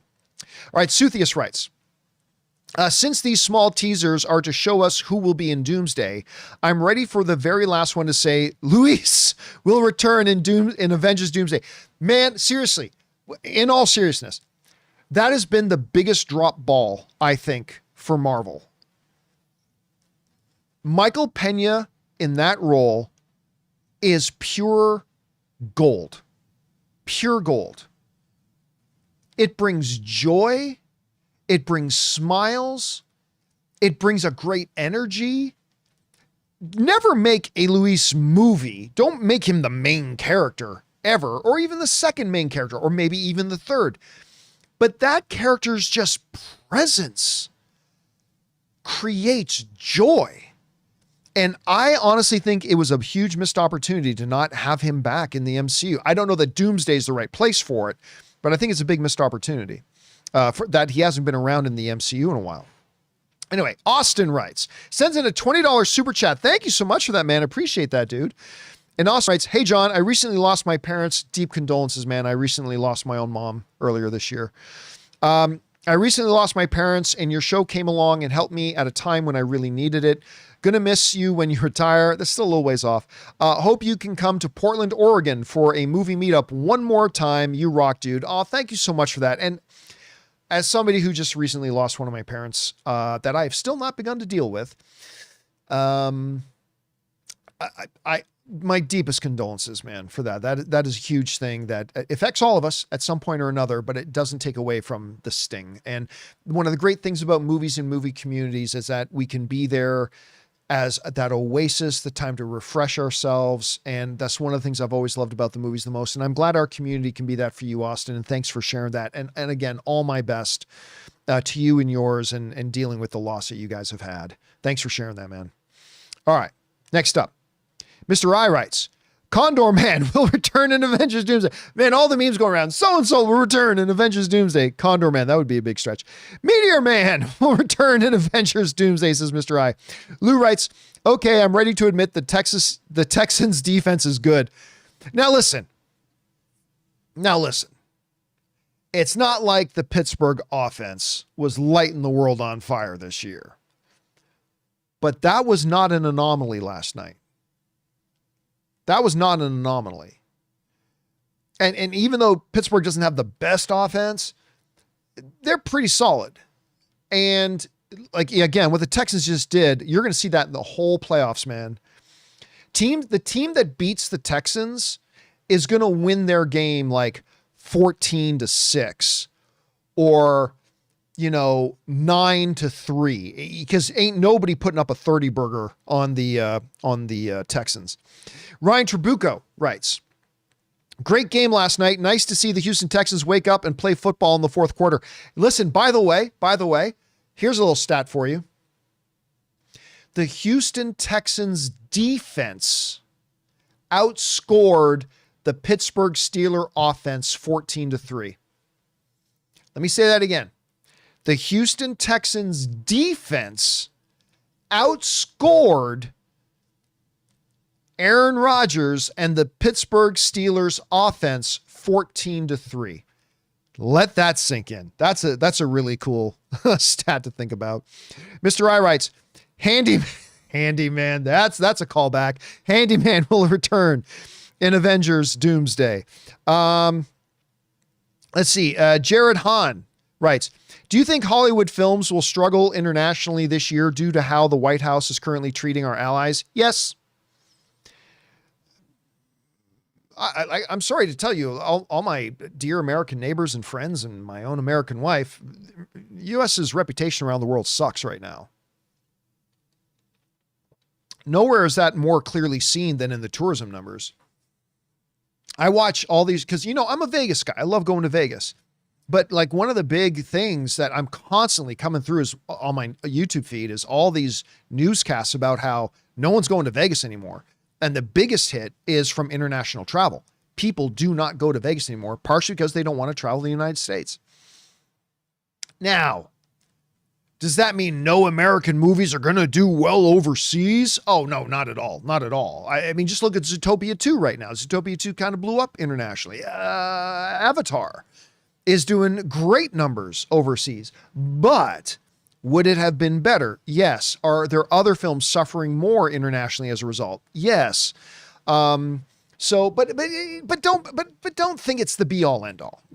It's not the be all end all. An impact, yes. Be all end all, no, not the be all end all. All right, thanks for that, Jared. Next up, Mike T54 sends in a $20 super chat. Thank you, Mike T. And he writes, question. Assuming Secret Wars leads to a complete MCU reboot, which I don't think we should assume, which characters, in your opinion, should be recast as new, younger actors, and which characters should carry on into this new MCU? For me, recast the original 6 Avengers. It's okay. Look, it's a difficult, totally fair question to ask, but it's a difficult one to answer because, like everybody else, I have no idea where they're going to go with Secret Wars. I mean, obviously we have the comic book story to kind of give us some guidelines, but Marvel has never stuck to the storyline of their corresponding comic book storylines. Civil War was not the Civil War from the comics. Age of Ultron was not from the comics. So on and so forth.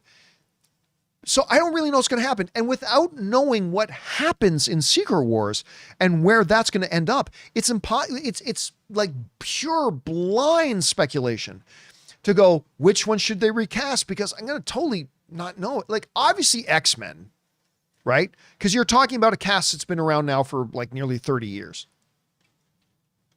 by the time the X-Men comes out. So obviously that one. I think it is time for a new Tony Stark.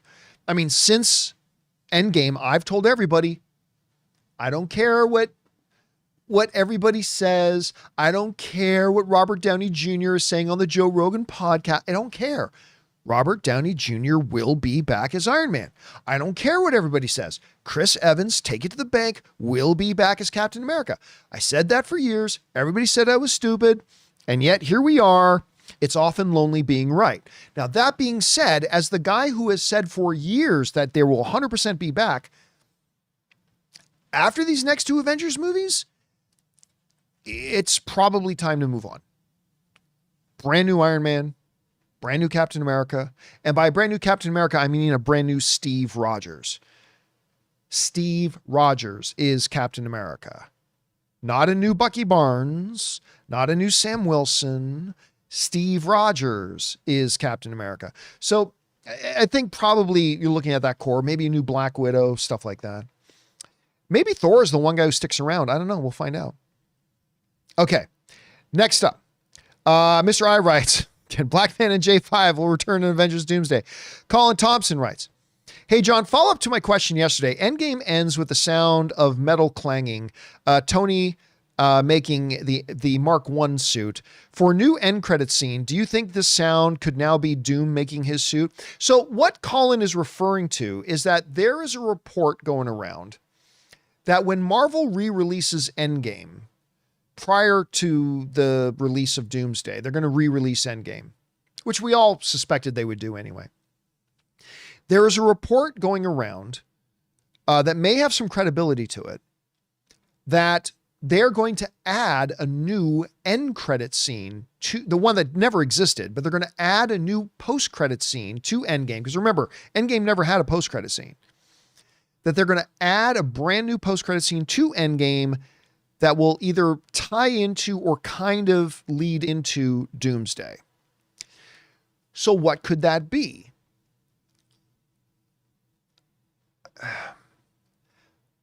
Without explaining why, I will just say, no, I do not believe it's going to be Doom hammering his new armor.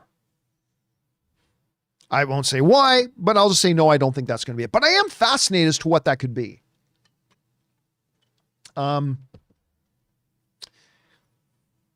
Here's my guess.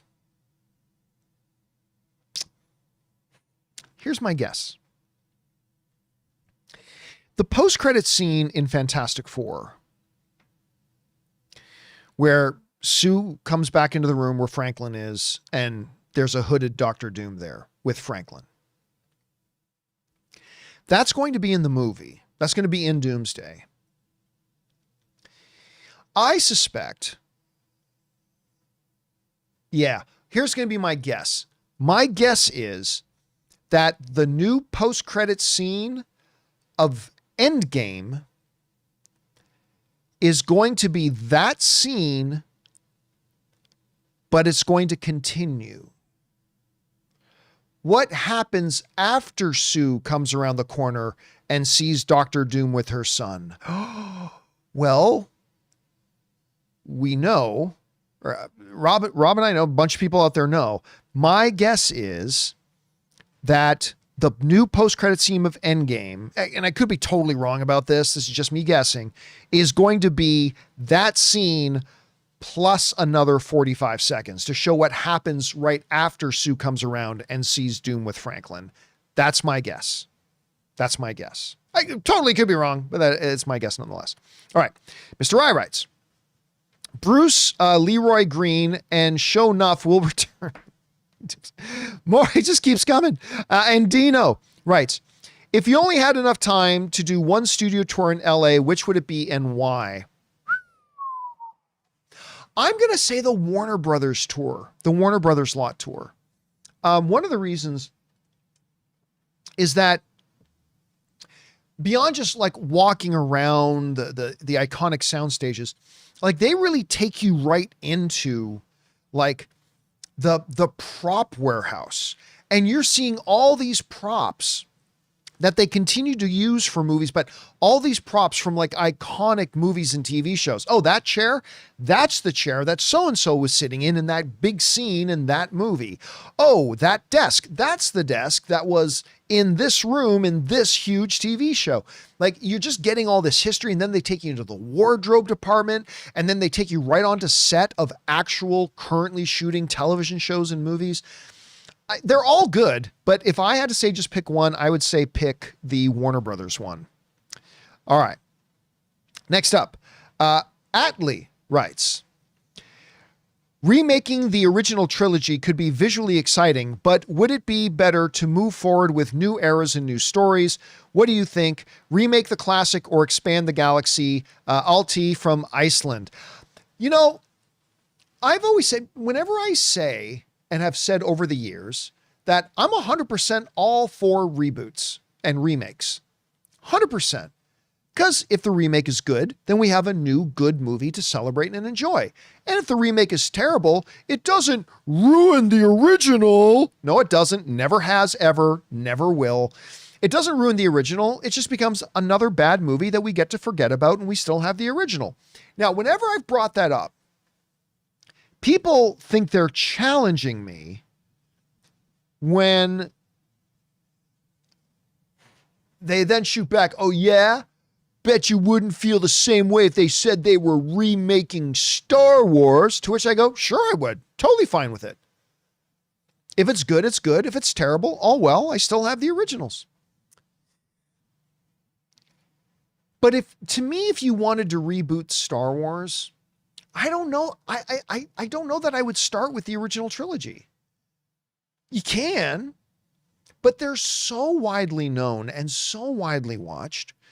Maybe I reboot the trilogy, or maybe I reboot Star Wars after the original trilogy.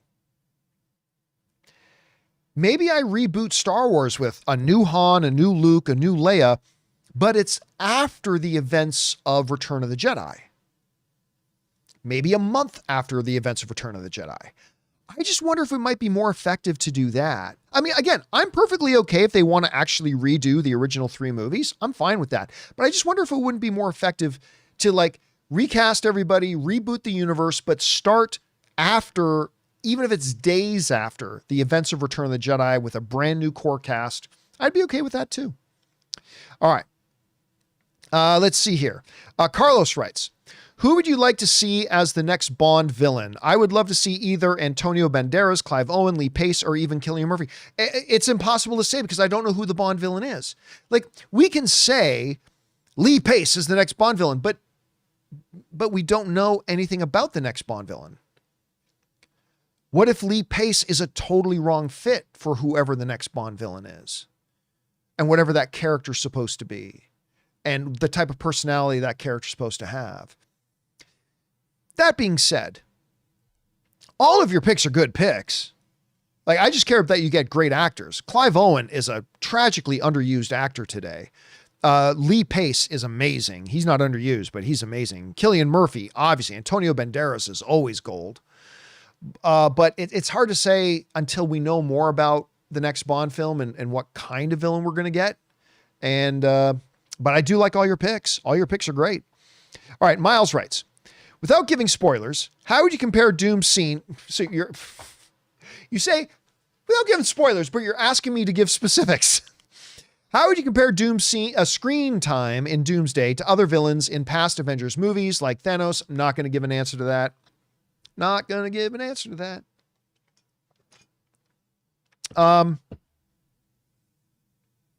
Trying to think if there's a generic, if there's a simple way with that doesn't give. Yeah, I'm just going to say I'm not going to answer that. You know what? I take that back. I will give an answer to that.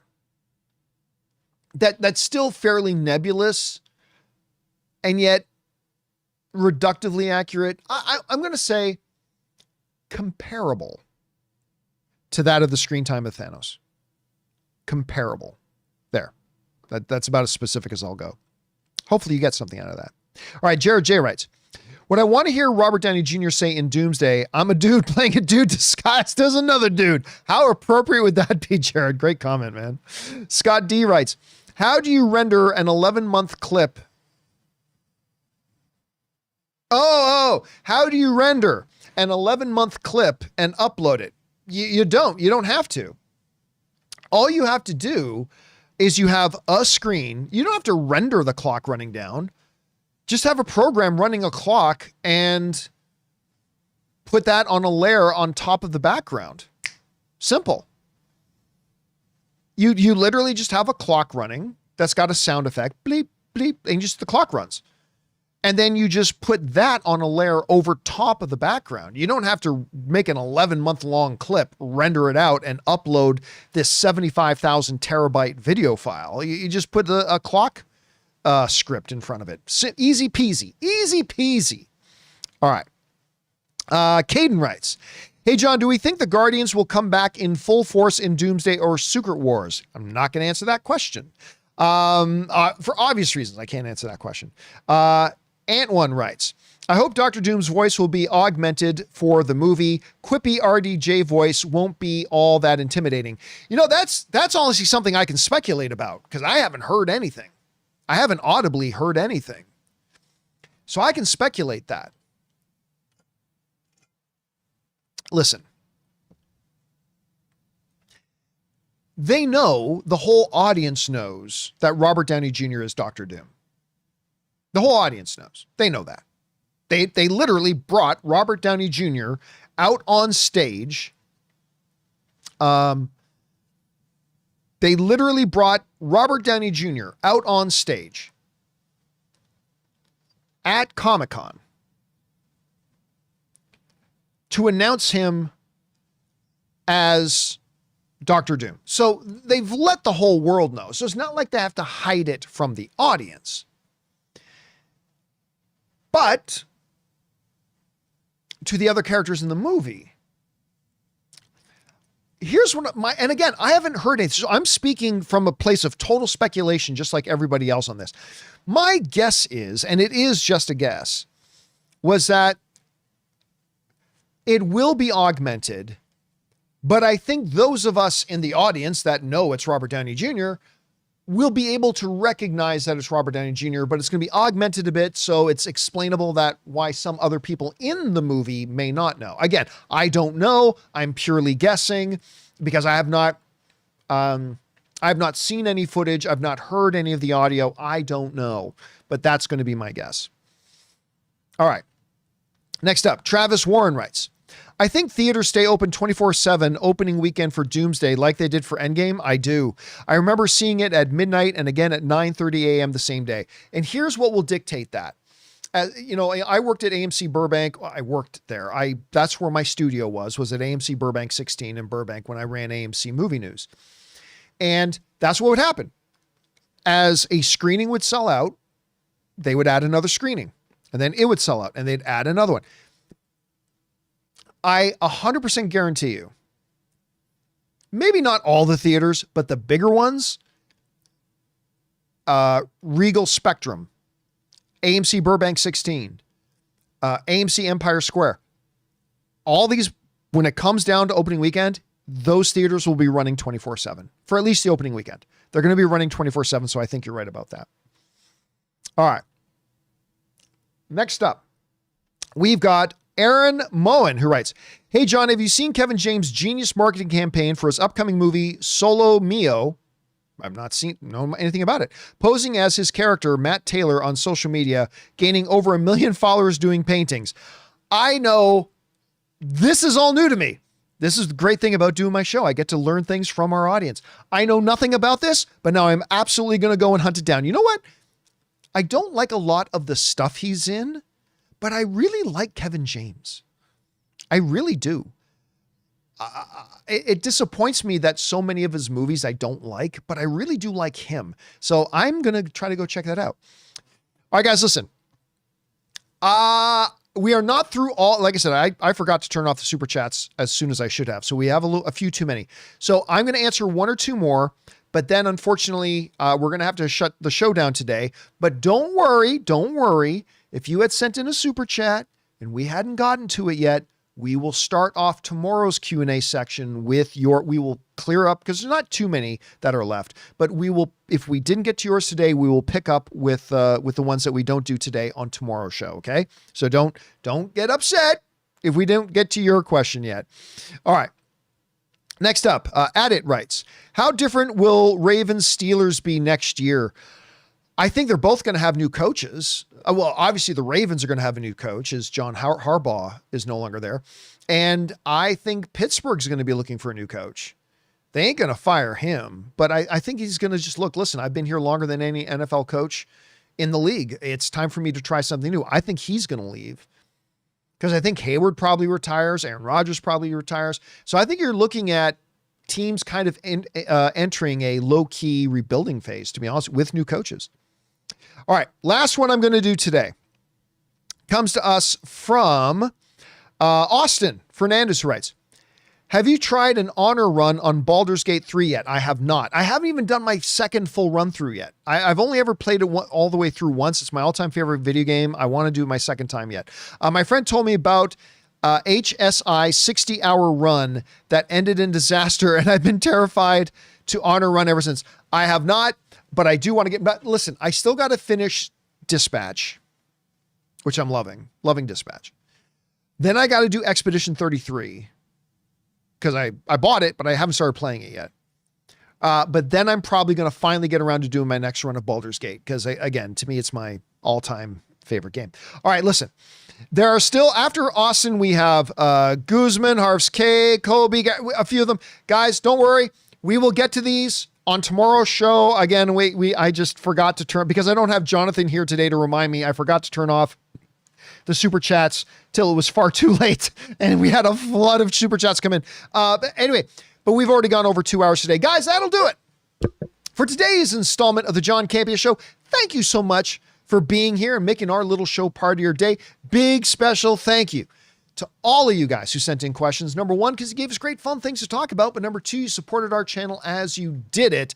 And all of us involved with the show, thank you guys so very much for your beloved support. Really appreciate it, guys, and really appreciate the fact that we know you could be doing a lot of other things with your time. The very fact that you chose to spend time here with us today gives me the tingly winglies, guys. The tingly winglies. Anyway, guys, that'll do it for me for today, guys. Thanks a lot for being here. And until next time, my friends, bye-bye.